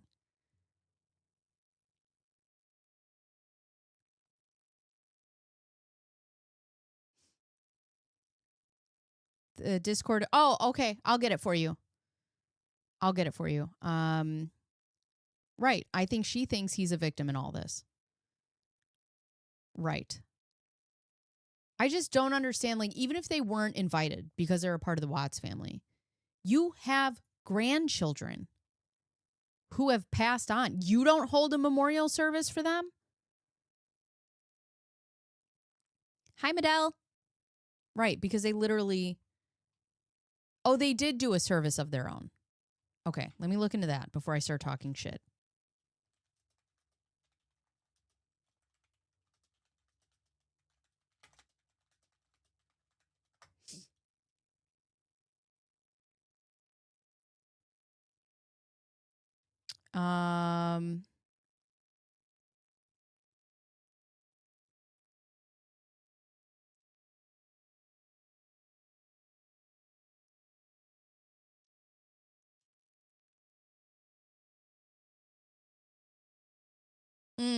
Okay. Hold on. They did not attend the funeral despite being invited by the Ruseks.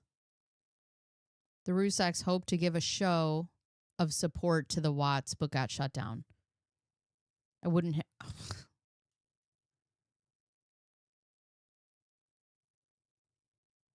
but apparently they did have some sort of service of their own. Yeah, Pike is here. Pike is here. He's always here. Oh, yeah. Yes. Miranda, aren't you already in the Discord? You know what? I'll just take it. I'll put it in this chat for right now. And then I can take it out. Here's the chat invite if you just became a member. Nope, that's not it. Nope, that's not.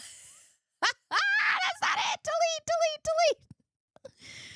Delete. God bless it.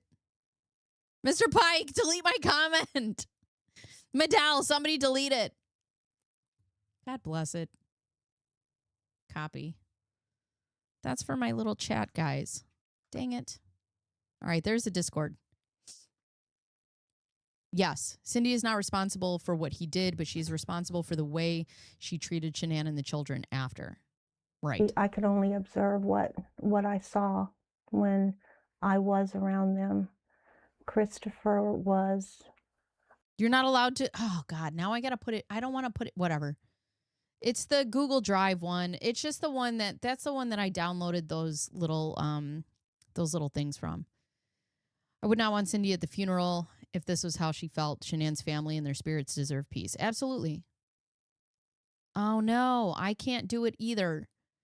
I mean, I can from YouTube, but that means I have to pop my chat back in and then not out. Ugh. All right. Hold on. Maybe this will work. Hold on. If I go here and then I go in here and then I delete it, remove. Got it. And now I popped chat back out. Technical difficulties. Great. And now I have to do this again. And then do this again. Nope. God bless it. I'm a mess today. What is happening today, guys? All right. Is this working? Yep. There we go. More important to show their hatred of a dead woman than to honor the grandchildren and shared growth of that loss. Right.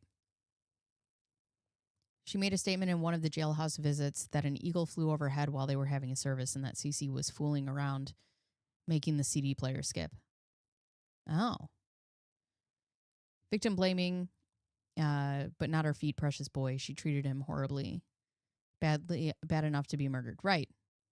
Right. And about the kids, what did they do so bad to deserve anything by association? I accidentally deleted mine by panic. Oh, God. Bliss. Yeah, I need to put that back too. Always seemed anxious, and he when she needed something, I mean, he would run. He wouldn't walk, he would run, he would get it. He just always seemed to be right there at her beck and call. Okay. And that's a bad thing? Did that seem odd to you? Or? Very odd. It was very odd. He just seemed nervous. So I guess about the anxious thing, but I got to tell you, like, if I call my husband and I need something, he's going to be there. So, Captain, welcome to the members. Welcome to the Discord. Press the Discord. Whee! It's fun in there. We do stupid stuff. What is Curious Minds? Curious Minds is it's the members. You get stuff. I don't know. Don't ask me to do it right now. Right. My poor baby boy paid attention to his wife. Ugh. How much did you see them over these last 6 years? Probably twice a year. We would go up there. Did you stay with them, or? Yeah, we would stay with them and stay a week and then come back home. Tell me about Bella and Celeste. Oh, Bella was just like Chris. Just like him, shy, cautious, conservative. Cece was a ball of fire. There's a lot of... One day we won't have ads. Yeah, I remember that. I saw that in the thing and I'm like, what is happening? Was fearless, completely fearless. She just loved. So there's a part in the body cam footage. If you've ever watched, I think it's like what is it called? American Family, something like that. But anyways, it was a documentary about this case, and in the body cam footage, they have him standing in his neighbor's house next to the TV, and he's just standing there, and the TV is playing like a commercial with a fetus in it. It's really creepy, actually. Run, run, run, run, run. So they were wonderful. It breaks my heart to know that they're not here. No tears. No tears for... They were beautiful children. Beautiful children. And why aren't they here, Cindy? Cindy, your TV is leaking. What did they call you? Mimi. Mimi? And how about Ronnie? What did they call? Papa. Do you think Chris loves Shanann? Oh, God, he loved her. Yes, I believe he loved her at first. I believe he did. But I think as the years went on, I think it just being in that kind of a relationship, which the social worker even said that marriage should have ended a long time ago. Shanann's pregnancy and was what did Chris tell you about that? Was he excited? No, I don't think he was. I think it was a shock to him. And he said that I think the fact that she could go on and release a book after all of this and still talk nasty about Shanann is so gross. So gross. I do not think Chris loved Shanann in a way that one should be loved. Yeah. I mean, obviously.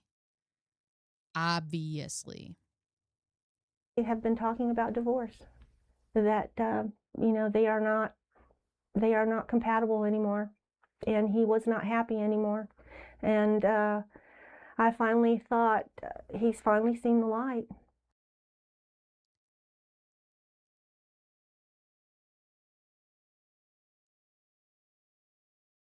This woman has just no tact. No tact.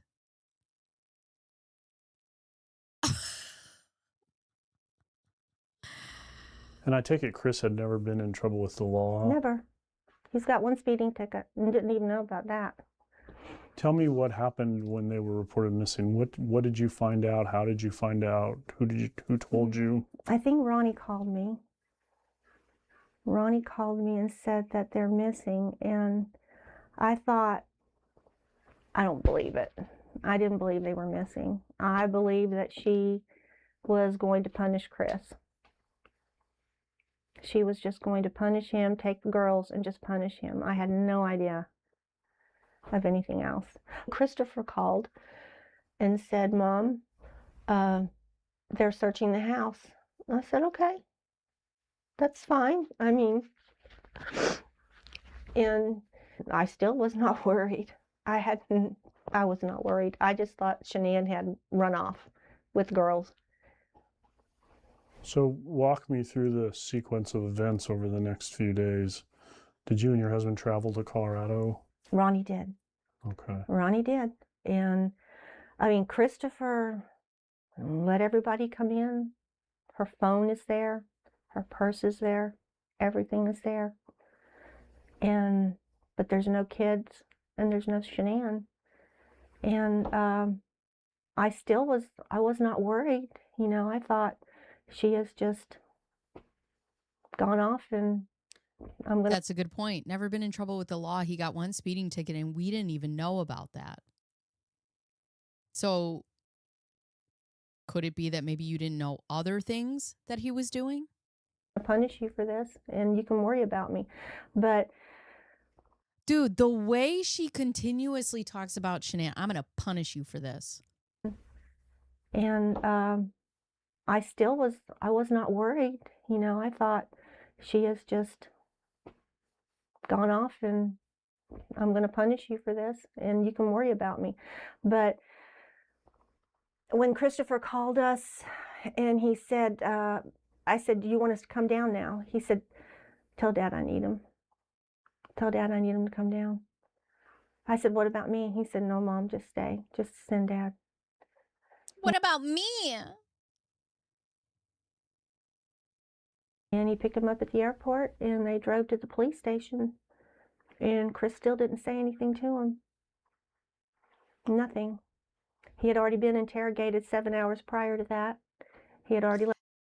And he also had not exercised his right for a lawyer. I love when people are like, he had already been interrogated for 7 hours. He didn't have to be interrogated at all. It is his right to get a lawyer and not speak to police. He could have done 0 talking. Let the police go into his home, search everything.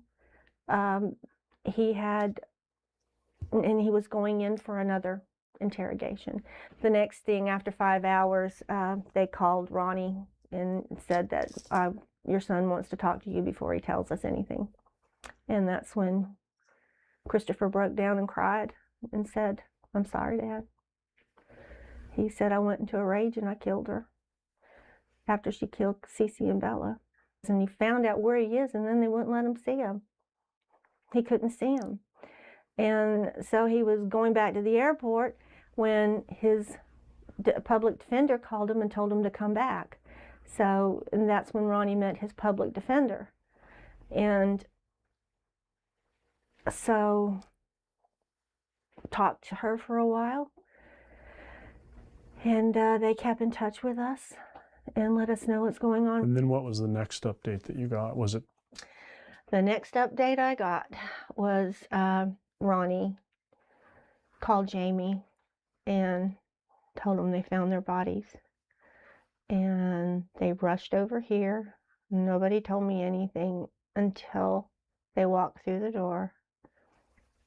And they told me what happened, and I just fell to the floor. I just fell to the floor. It was unbelievable. And it's been unbelievable ever since. And what did his attorneys tell you about contact with him, starting with his none. arrest? No contact. Everything is recorded. No contact. No letter writing. I didn't see the harm in the letters. Hi, son. Love you. Keep fighting. We are here to support you. What is wrong with that? What can the DA do about letters like this? Why couldn't we just write him a letter? We did what we were told to do. Introducing the only Hair growth gummy. What are you trying to tell me, algorithm?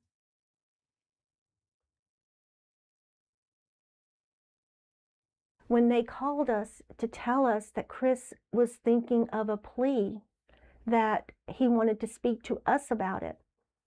And when we got down there, it was a lie. They wouldn't let us talk to him about anything. And then we had to talk to him through a screen and a phone. And, yeah, because that's how jail works. What?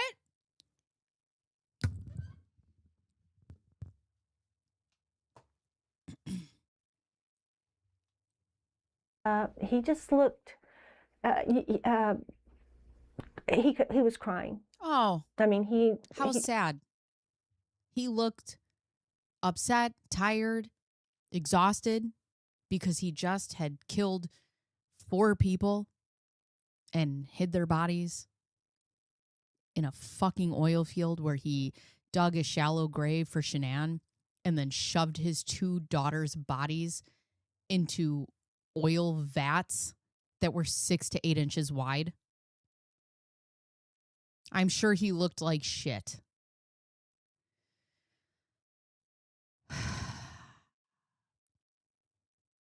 Bye, Sean. I'm Mexican. This is definitely not accurate. I'm furry enough. Right. Lawyer. He wasn't crying. You could see the movement in his mouth that when I talked about Bella and I talked about Cece and the memorial service that we had for them. And he asked what pictures did we use and, what was the song. You can see how he was trying to hold back tears. What day was that? Do you remember? Could that be tears of guilt? Well, we flew in on that Monday. We flew in on Monday, and we saw him Monday night, and then the plea deal was on Tuesday. So Monday night was when you wanted to talk to him about it? Yes, and we weren't allowed. And it would have, It would have helped us so much to be able to talk to him. I wouldn't have to go through all this now. What? Go through what? You can talk to him now. Go talk to him. Write him letters. All these other fucking bitches on the... you know what? We should read those. Let me Google that next. Everything just seems to be shrouded in secrecy. And just tell us what is going on. And let us ask Chris if it's okay if you talk to us.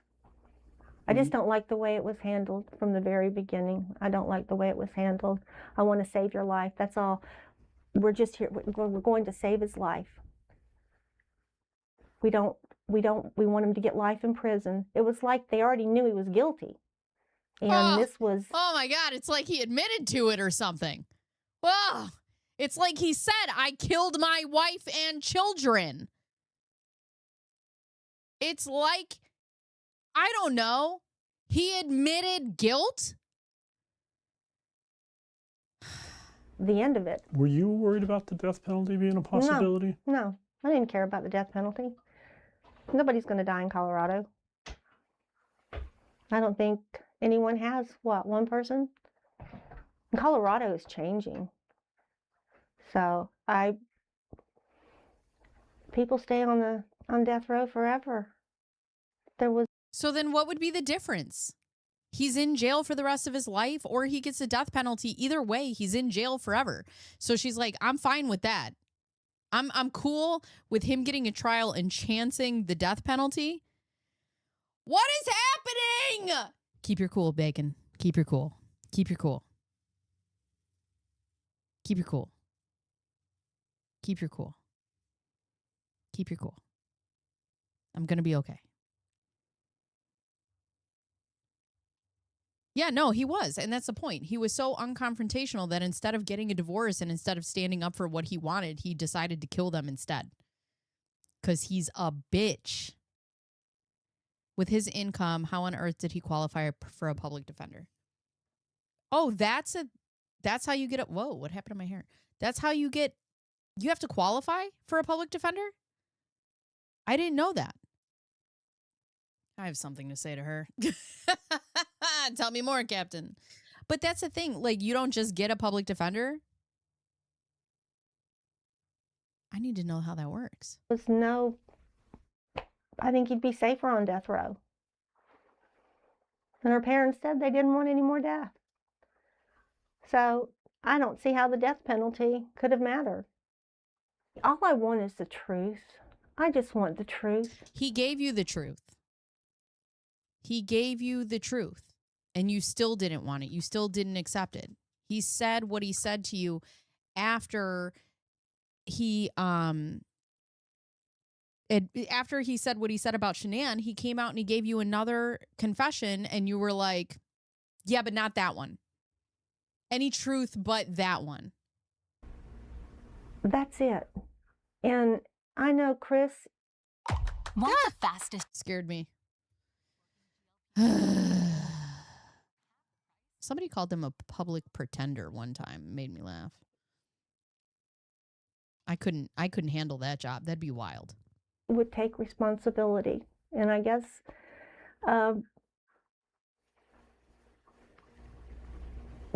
maybe he is. I don't know. I just can't see him doing that.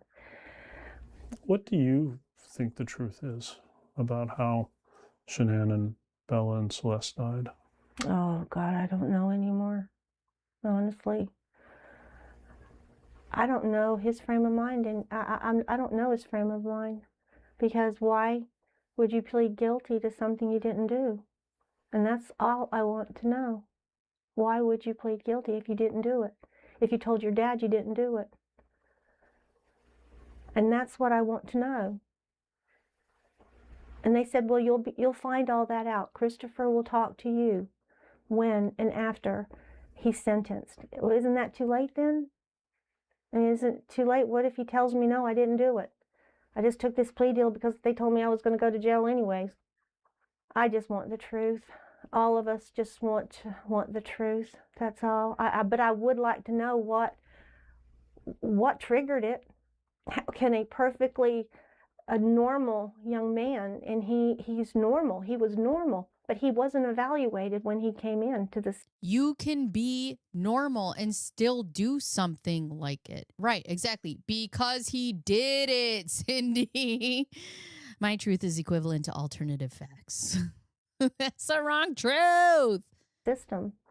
He wasn't normal if he did this. Cindy's his mom. It must be bewildering. It's bewildering to me. It is. It is absolutely. How does this happen? How did this happen? And I go back in my mind thinking, was there something I didn't pick up with on Chris? But I can't think of anything except he was quiet. It sounds like in your own mind, you're unsure as to what happened. Yes. Have you reconciled the idea that he could have done all of this? Yes. And that scares me to death. It scares me to death to think that he could have done all of this. And I don't want to go there. I don't want to go there right now. Yeah, we can see that. But I don't see why he's pleading guilty. I wouldn't. I'd fight. I'd fight to the end. But then you ask yourself, would a normal person fight for what if he admitted to doing it?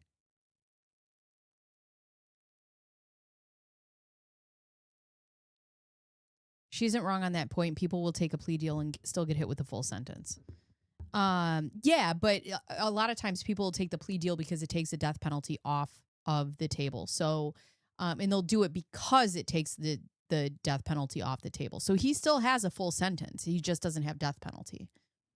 dispose of the bodies the way you did. And I would have called 911. Wait. You also probably wouldn't have killed your family. Can we start there? I'd fight to the end. But then you ask yourself, would a normal person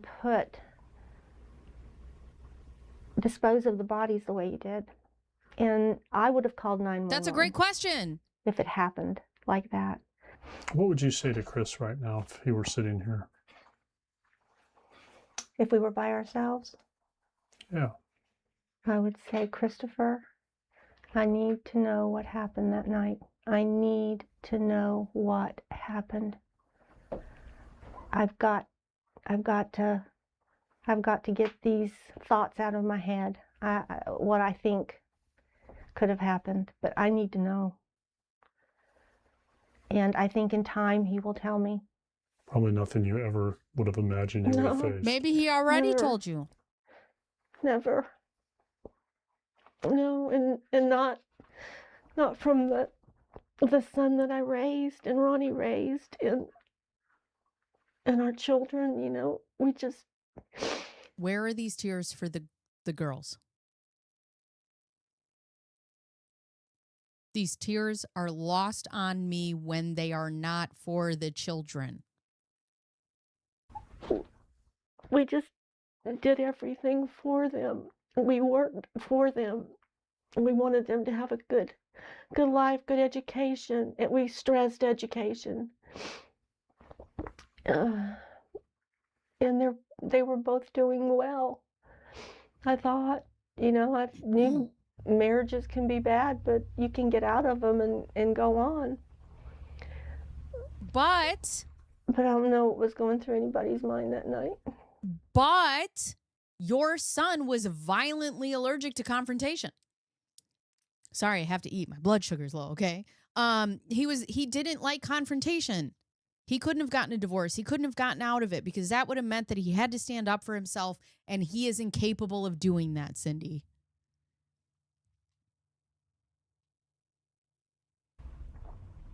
I mean, I feel too much. I mean, I definitely feel everything way too much and have a conscience that... I'm an empath.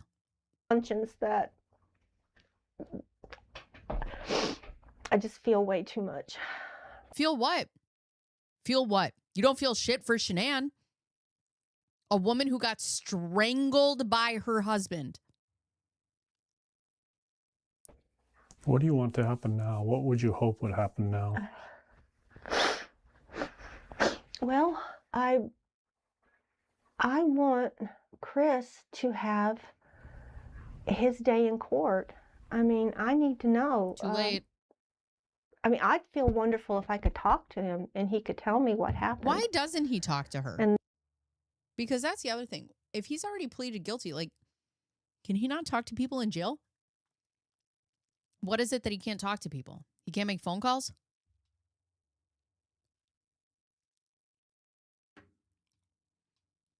Yeah. How about she feels for Shanann and then we'll talk. And then we can all go on. But if he didn't do it, if he did not do this, then I need somebody to defend him.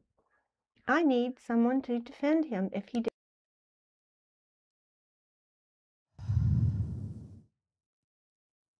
Bird's nest.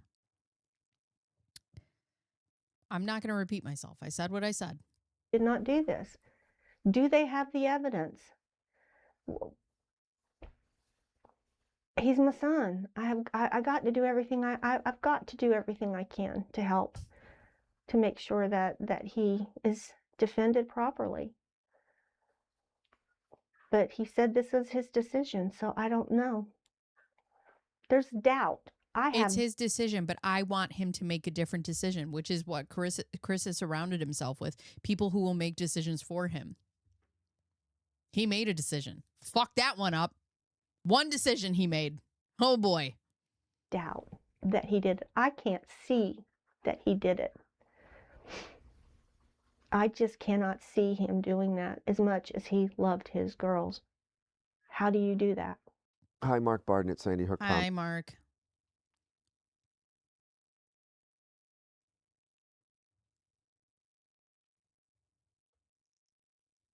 Don't see it. He did it. I just cannot see him doing that as much as he loved his girls. How do you do that? I just don't see it. I just can't see him doing it. I just wanted to make sure that he has, I just wanted a defense. I wanted him to be defended. And you haven't had any discussions with his attorneys about this? No. Is it because they won't talk to you because he's a grown man who can make his own fucking decisions?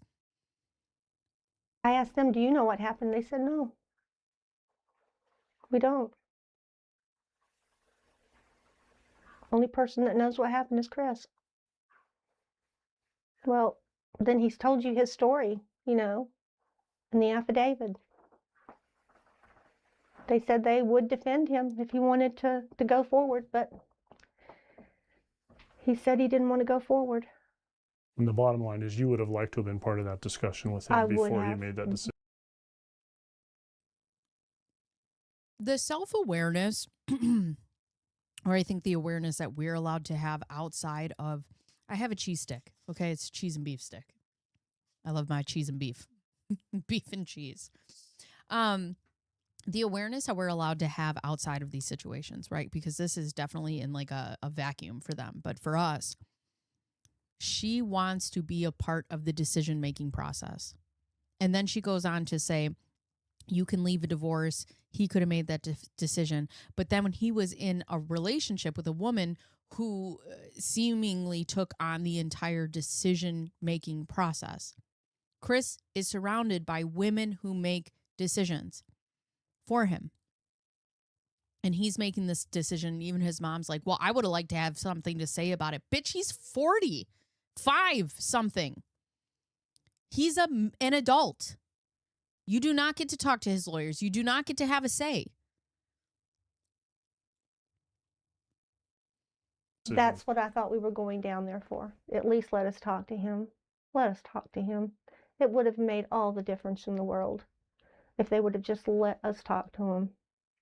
If he was going to do this, what difference does it make who's listening?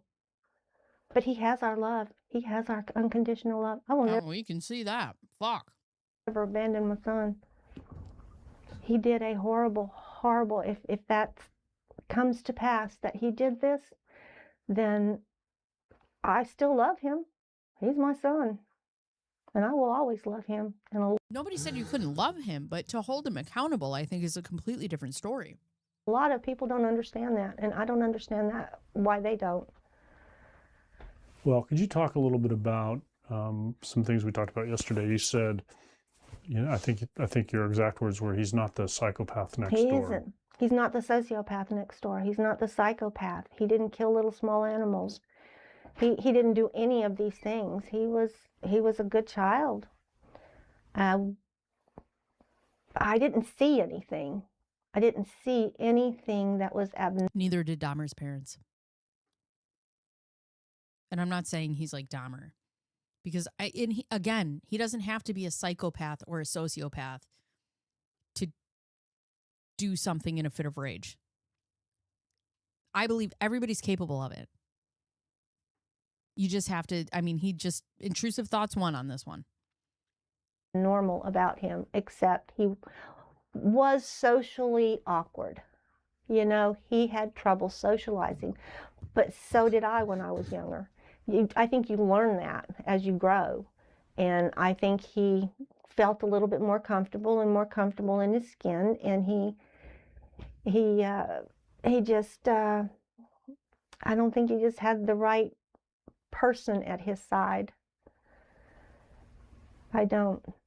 That relationship was toxic from the very beginning.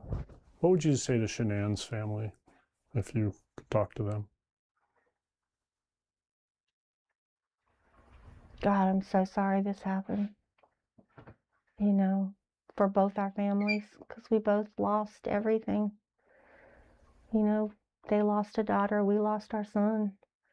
We lost our grandchildren. And yet you still continue to talk shit about Shanann after she's dead. Okay. We all lost. Everybody did. And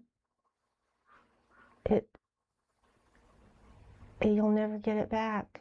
And they were precious. They were so, so precious. Oh, boy. All right. So what we're going to do now is we're going to never underestimate the power of denial. Yes. All right. So now we're going to read. Now we're going to read. That's what we're going to do. We're going to read. Why is that still up there? Oh, boy. My chat's not working. Hold on. Let me see.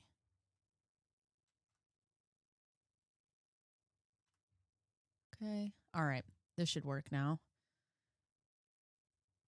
All right. So I pulled up Chris Watts's mail to jail.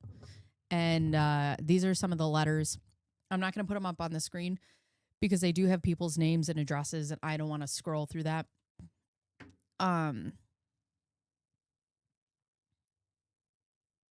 So did she not dress up for her interview because she wants to look relatable? Yeah, I don't know. I don't know, man. But anyways, I don't want to pull this up. People are writing to Chris Watts. I don't want to put their addresses on screen, but here we go. Chris. And it's got like this beautiful calligraphy at the top. Hi there. You're probably wondering who I am and why I'm writing to you. So let me try to explain and tell you a little bit about who I am. First off, I hope this letter finds you getting through the day as best as you can. Smiley face. My name is Hannah, and I've been on the property of DOC since June 2014. I've been following your story for the past few days, and I just really feel the need to tell you that you've got a complete stranger hoping that you're doing all right and sending you lots of good energy as you start down this path. You are not alone. Without going into too much detail right now, I am sitting on a 13-year sentence for a financial crime and will see parole in November. However, my case was high profile, and I can tell you right now that the media makes the worst situations into hell. I think that's why I feel this connection to you, because the coverage and assumptions of you and your case already has me feeling irritated for you. I hope that makes sense. I can only offer this advice to you, Chris. Don't talk to any type of media. They all suck. They will beg for interviews, try to come see you in jail, and they'll pull out all of the stops for a few words from you. I will never ask you for anything about your case. Number one, it has no bearing on why I'm writing to you. Number two, You're in such an early initial stage of all of this, and you cannot be too careful. So from my experience, I can tell you this, squiggly arrow. It's a tough road, and some days are harder than others. But you seem like a strong guy, and you will get through this. Again, you are not alone, okay? Now, to tell you a little bit about me, I just turned 39 on August 8th. I'm 5'6", 130 pounds, dark brown hair, and green eyes. I'm full-blooded Italian. Before I was a felon, I was a paramedic and now a certified professional trainer. I love sports, especially football. I'm originally from Nebraska. Smiley face. Music and my physical fitness is crazy important to me.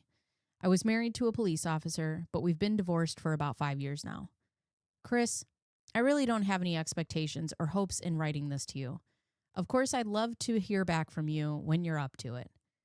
For some reason, I find myself caring about how you're doing. So, all I'm trying to say is that I'm here.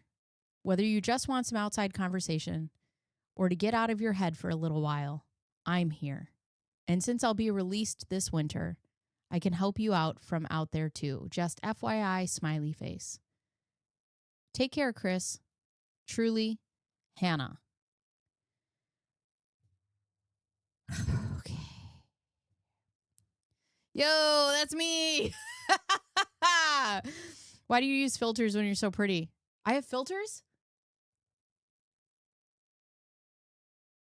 Wait, without them on your live members only feed. What are you talking about?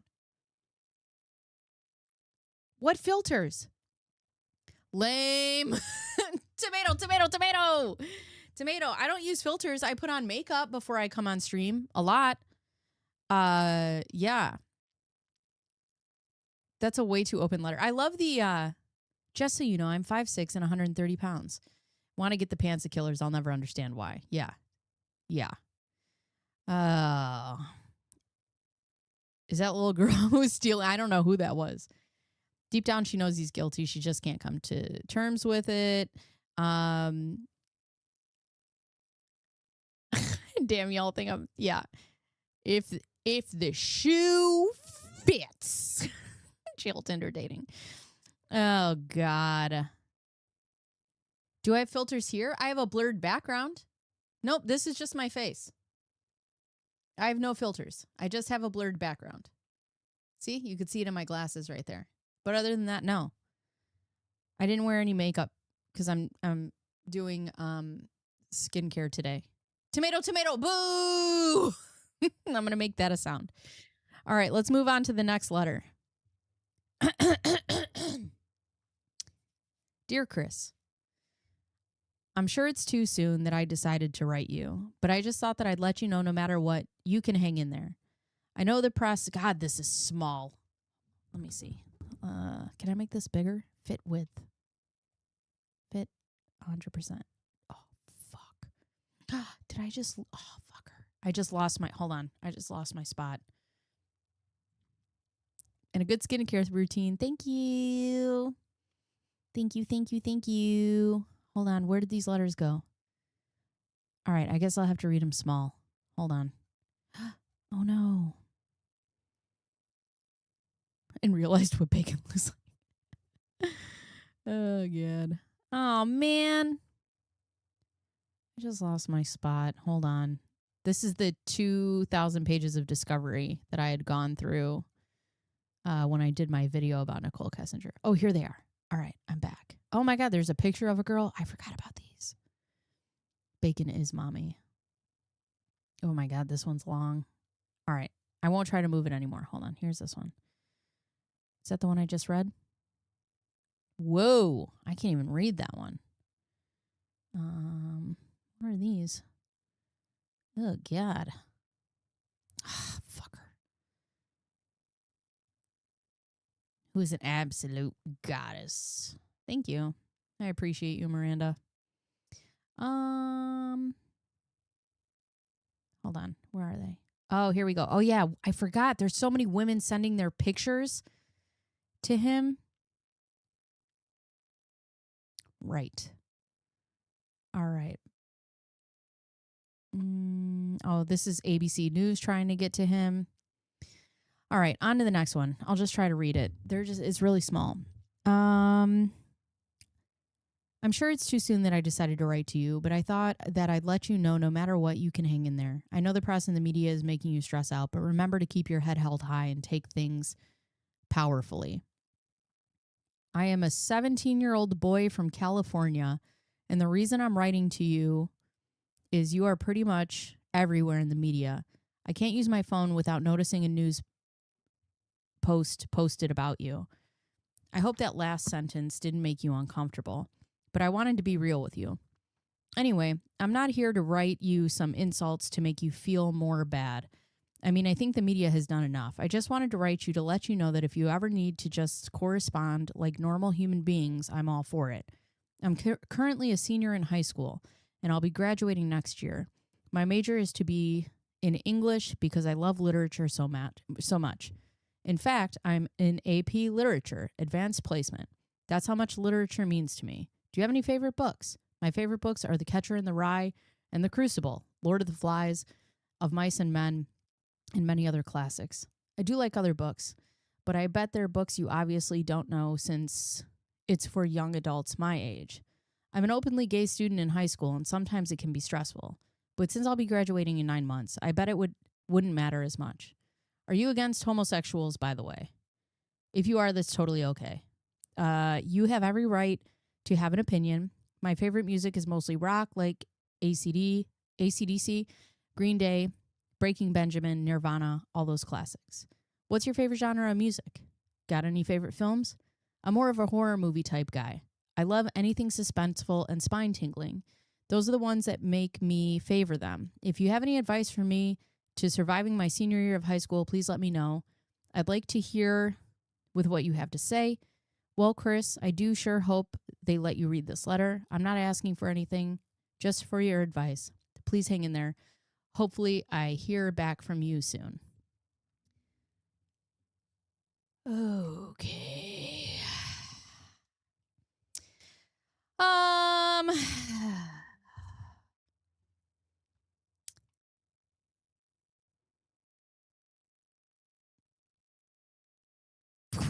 Dude, they sent their photos and posted them. It is your duty to show them as a warning. No. They didn't post them. They showed that they sent them to the jail, and this is the affidavit. I mean, if you guys want to go find it, you can. I don't want to ever put like anybody's address or anything on blast. Oh, here's another reporter trying to get in touch with him. Let's see.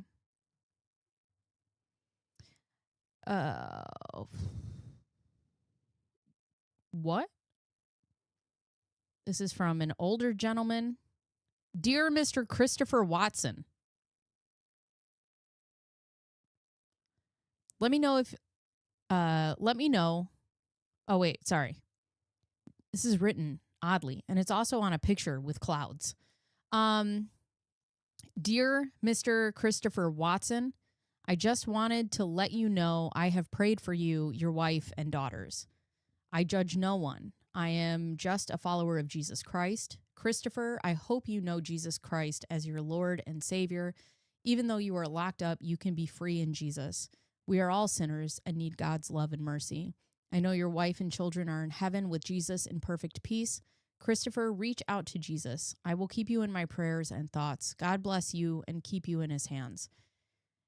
In his grip, Michael. If we confess our sins, he is faithful and just and will forgive our sins and purify us from all unrighteousness. John 1:9.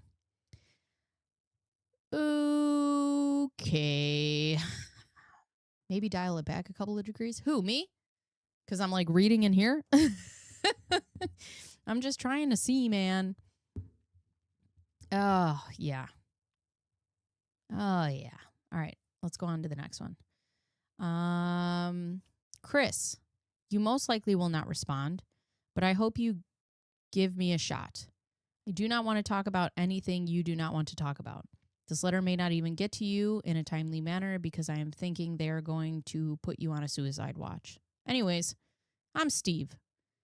30, from Southern California. I'm a manager of an auto parts store. Sometimes something is telling me to write ya. I do not wish to upset you or talk about anything you did not want to talk about. It's like written on a like slant. Is there anything I can send you? Do you have money in your books for stamps or I don't know what that is. Let me know, man. I can't imagine what you are going through, but I'd like to be someone you can talk to if need be. I don't know. Do not care about what you may or may not have done. Just want to be a friend. Even if you don't want to respond yet, please send me a word or two, even if the word or two is to stop writing you. Till next time, P.S. I'm sure your lawyers are either holding your letters or advising not to respond. I agree with them. Be careful. Your buddy Steve. Okay. Okay. All right. Got it. I wonder how many letters he's gotten with weird photos. Do you think any of the letters like, yeah, I don't know, man. I don't know.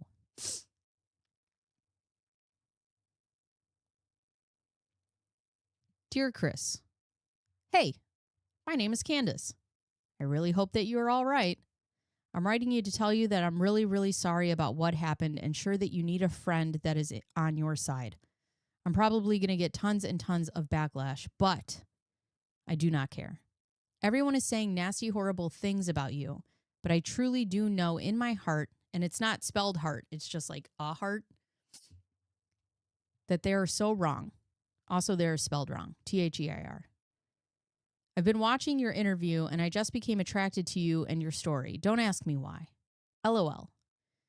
Chris, I'm here for you 100%. And I'm so hoping that you get my letter and write me back. I know that you don't know me and I don't know you, but I would really, really hope that one day you and I could meet. Also, was wondering if maybe you wanted to be pen pals, ? So you don't feel so alone. In my heart, you're a great guy. And I can't even express my sympathy for you. I'm going to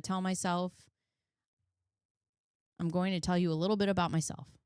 I'm 39 years old. I have 4 kids, 2 boys, 2 girls, and live in this area. I hope you accept my letter and write me back. If not, that's totally okay, and I would totally understand. Love, Candace. Heart. So he killed his own kids. I'm going to go out on a limb and say he'd probably kill your kids. Yeah, that's probably true too. People are probably looking for something to like, oh, he wrote to me. I have something.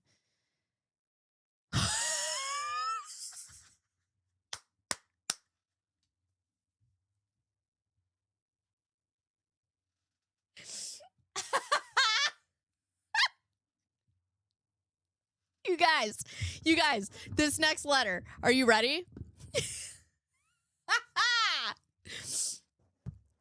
Mr. Watts, the purpose of this letter is to inform you that your employment relationship with Anadarko Petroleum Corporation terminated effective August 15, 2018.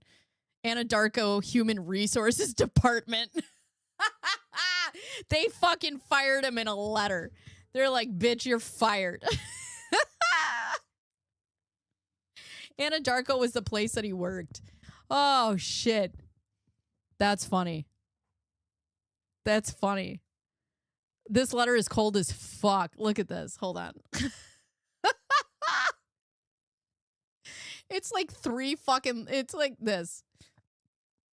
Human resources. Fuck yourself.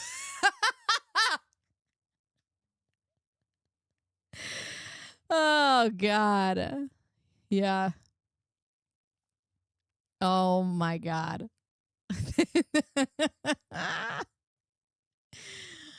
How do I give Anadarko my business? How do I give them my business? Oh, God, that's so funny. Who is this? Dear Chris, hello to you. I wanted to write to you and tell you that our church is praying for you. I do not know if this letter will ever make it to you, but I wanted to give it a try. I am an advocate against Thrive and all it stands for. So Thrive was the MLM in the company that Shanann worked for. I believe that anything we put into our body that changes the way we feel and think is against what God wants for us. So it's not just Thrive, because Chris Watts also drank. So there's that. I noticed in all of your pictures you were wearing the Thrive patch, and I am almost certain that it's the reason things went the way that they did.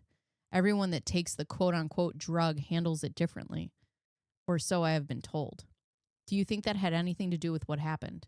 I would like to make the public aware of the dangers of this product and what could happen. Please know that everything is going to be all right, and the only thing you need to do right now is grab the Bible and read God's word. The Holy Spirit will come into your heart and comfort you. If you can, please write back. Your sister in Christ. All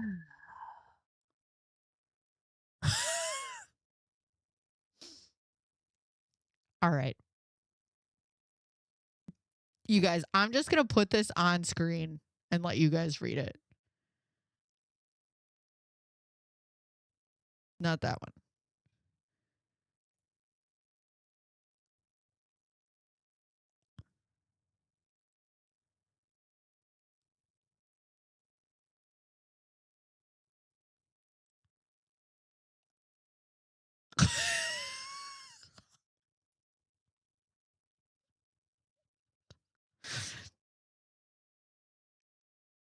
Who the fuck wrote this? Good luck, Christine. You gonna need it. Die, bitch.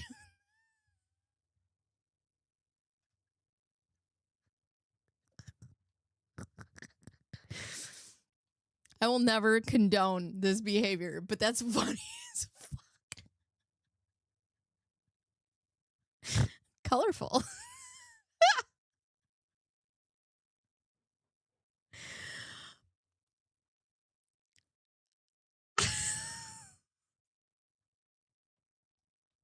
Dude, fuck Chris Watts. Die, bitch. Ooh, I like this one.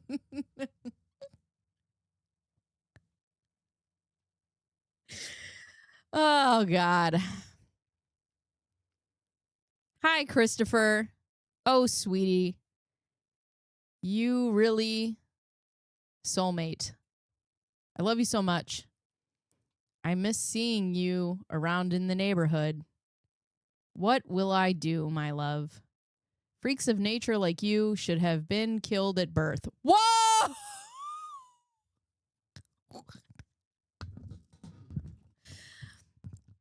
Along with your parents.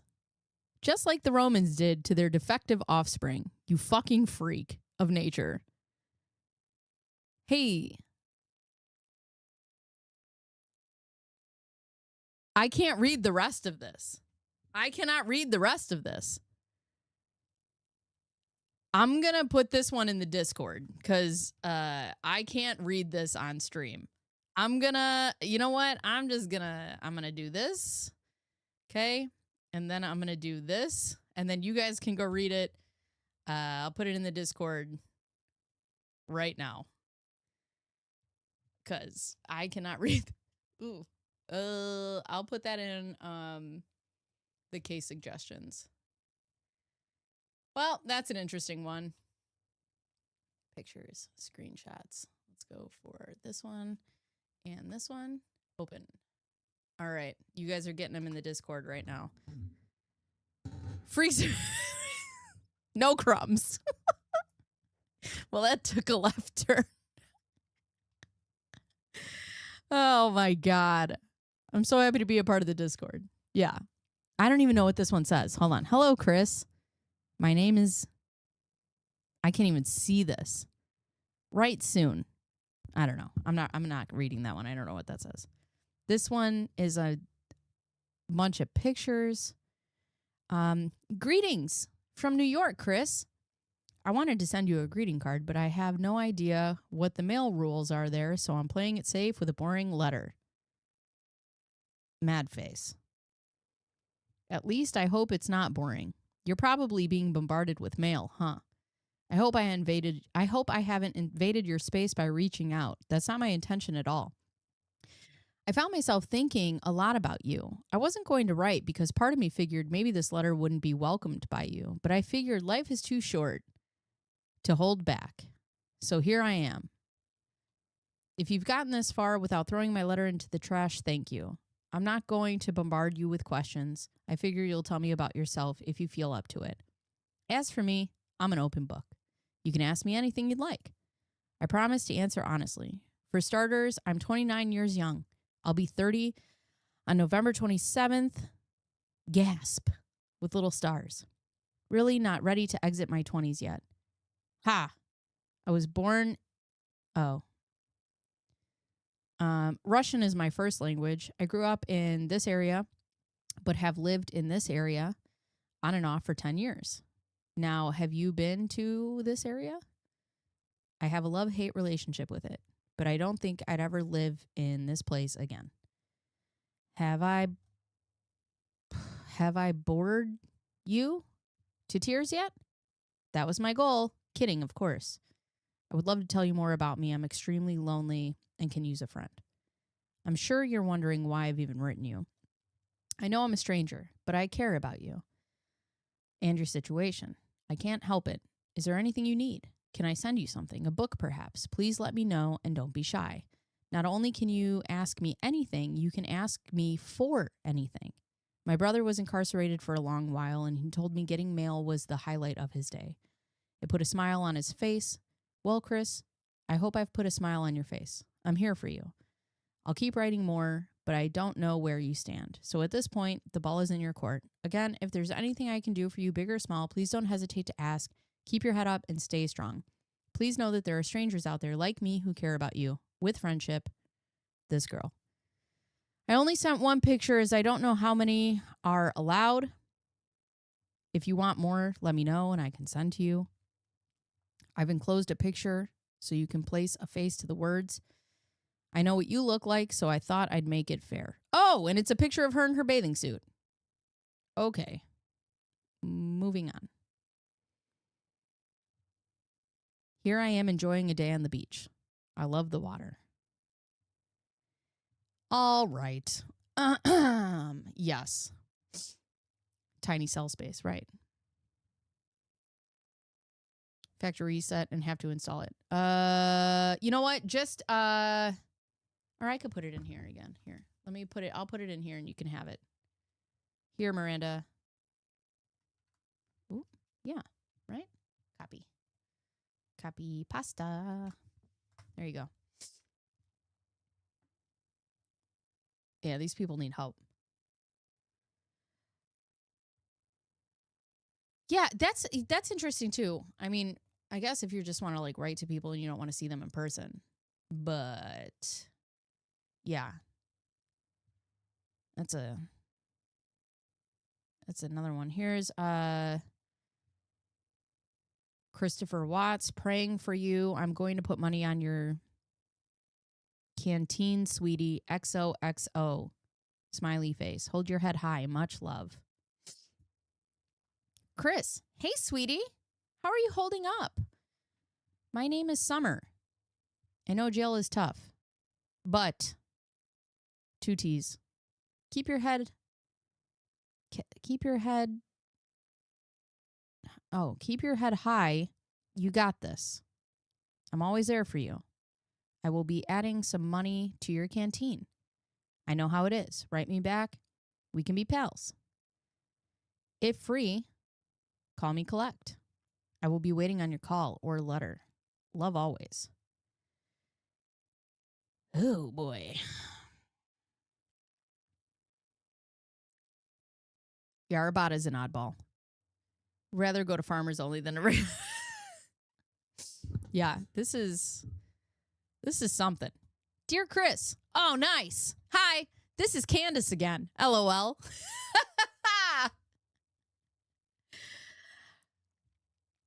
I'm going to write you a letter every day until you write me back, and I'm 100% serious. Everyone keeps asking me why I'm writing you, or why do I care, or why am I watching all of your interviews, court hearing. They're saying that you're a monster and that you're a POS and that you're a psychopath. LMAO, yes, I know I spelled that wrong. Oh, yeah, she did. PHYSOPATH.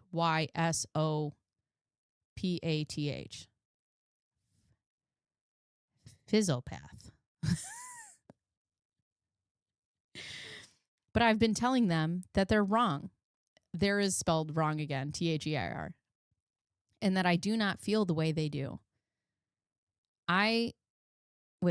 Well, for what it's worth, I hope that you're okay. I just want to be your friend.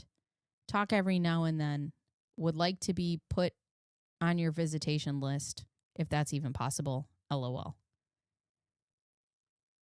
When I first seen your very, very first interview, I was like, oh my God, I have to get to know this guy. Because in my heart is drawn. I believe everything you said to everyone. You're probably thinking, OMFG, who is this girl and why is she so weird? Ha ha ha. And that's okay, because honestly, who even does what I'm doing, right? Well, I do, and I do not make it a habit. Writing to people that are in jail or prison awaiting charges or trial. Honestly, Chris, you're my first. LOL, heart. I'm hoping so much that you write me back.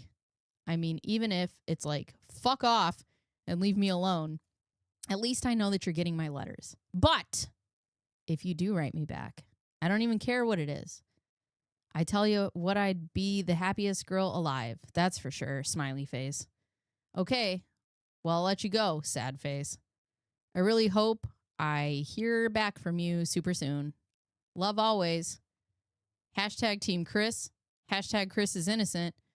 Hashtag love him. Hashtag so cute. Heart.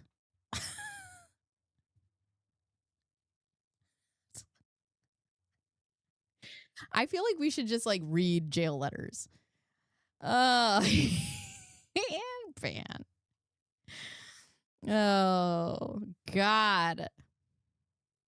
I believe everything you said to everyone. Okay. Oh, my God. Chris, you do not know me, but I am a mother from this place.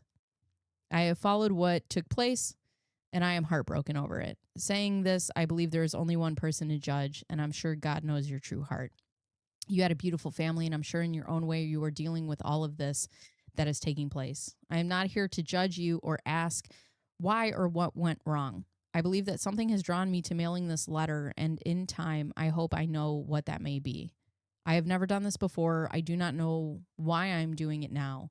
But if all else fails, can there be a friend but I can be a friend in time of need. Things may get tough, and maybe you just need someone who you can talk to or write, whom knows nothing about your life or past, and who truly understands when we make huge mistakes. Killing children is not a huge mistake. If I do not hear from you, may your heart heal in time, and may God watch over you and your beautiful family who are home with him now. All right. Yeah.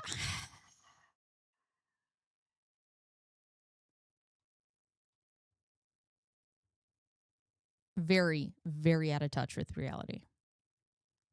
This is wild. Almost sad. Oh, this looks like Candace's handwriting, but it's not.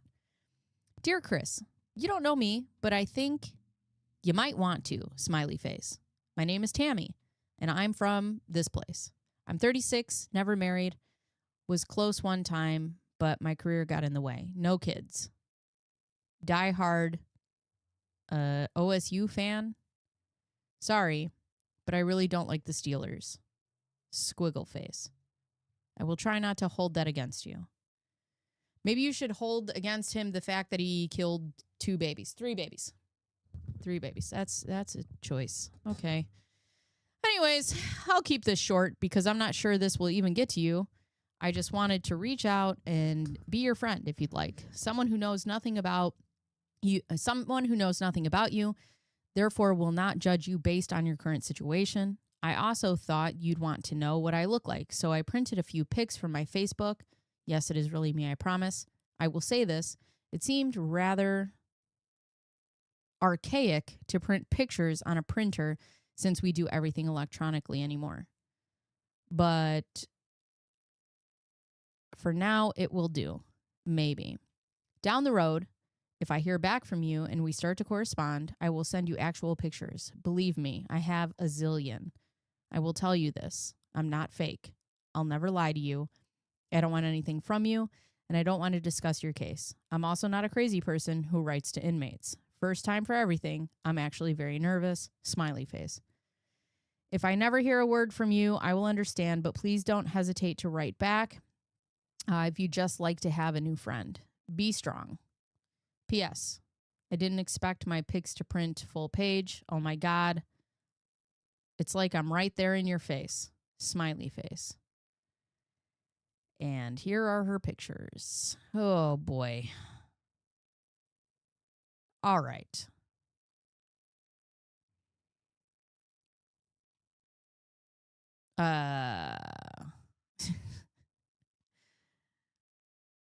Don't mind me. Ever notice the people who say trust me are like, trust me. Chris. Hi. So I wanted to reach out to you and maybe see if you wanted to talk. I was in Weld County 2015 for 120 for a DUI. So I know how shitty it is. God, this person's handwriting. I know that having someone to talk to on the outside helps pass time. So I figured I'd take a shot in the dark and see if you wanted a pen pal. So I'll introduce myself. I'm Kim. I'm 33. I live in such and such. I work as a bookkeeper for a management company. I have lived in this area all my life. I am divorced with 3 kids. I went to Penn State for a soccer scholarship, but tore my ACL my freshman year, so I ended back here. I lead a completely boring life now. Haha. I got arrested once in my life for a DUI and finally done with that mess. So I knew the shitty environment that you were dealing with. I know the shitty environment you're dealing with. I'm hoping to bringing your days with some normal conversation to take your mind off the depressing place you are in. My suggestion to you is stock up on noodles and stay away from the nasty mystery meat at night. Eat breakfast and lunch, changing your diet to vegetarian will also give you a lot of better meals. But honestly, that shit isn't much better. I'll keep this letter short. Just figured I would reach out and see if you might want to take your mind off things. I really hope to hear back from you, but completely understand if you don't. I hope you have a good day. Kim. Keep your head up.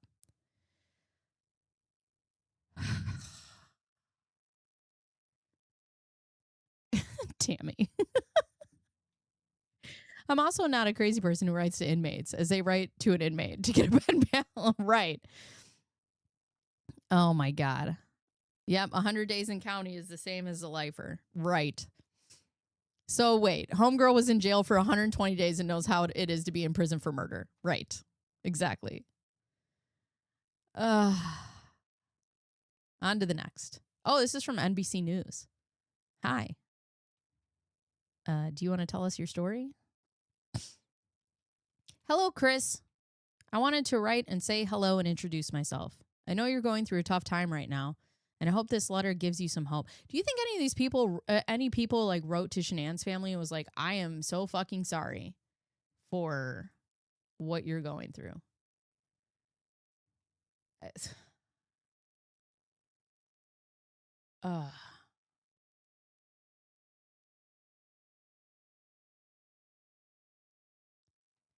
So,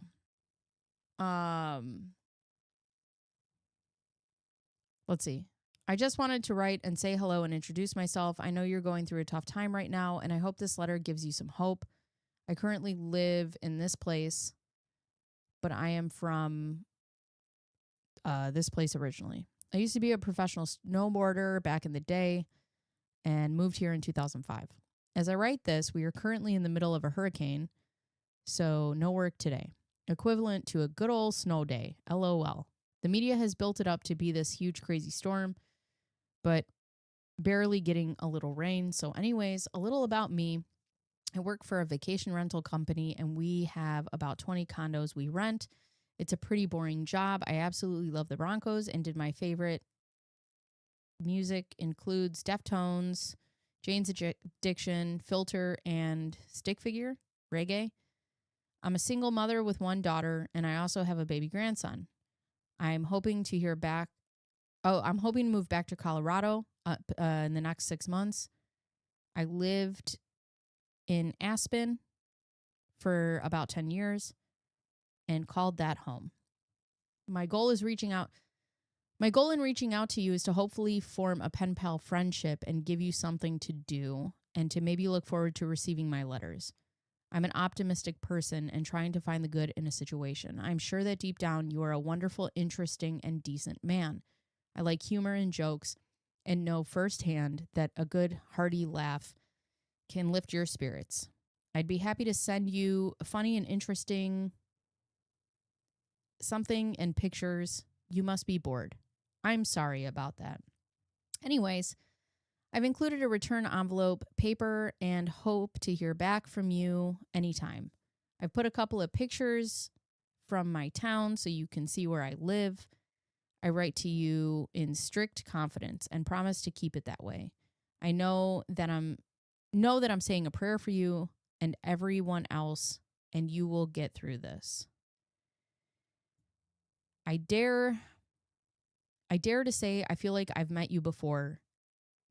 Maybe in Aspen? Were you ever here on, I don't know, something recently? So strange, but I feel we've crossed paths somewhere. In any case, I'm happy to be a support for you. Okay, take care. And aloha for now, your friend. Do they let you have a TV? Do you need books to read or magazines? Or a Bible? Let me know. I can send those to you. I'm on your side. Everyone needs someone in their corner. Okay. All right. With that being said, I'm going to read the rest of chat.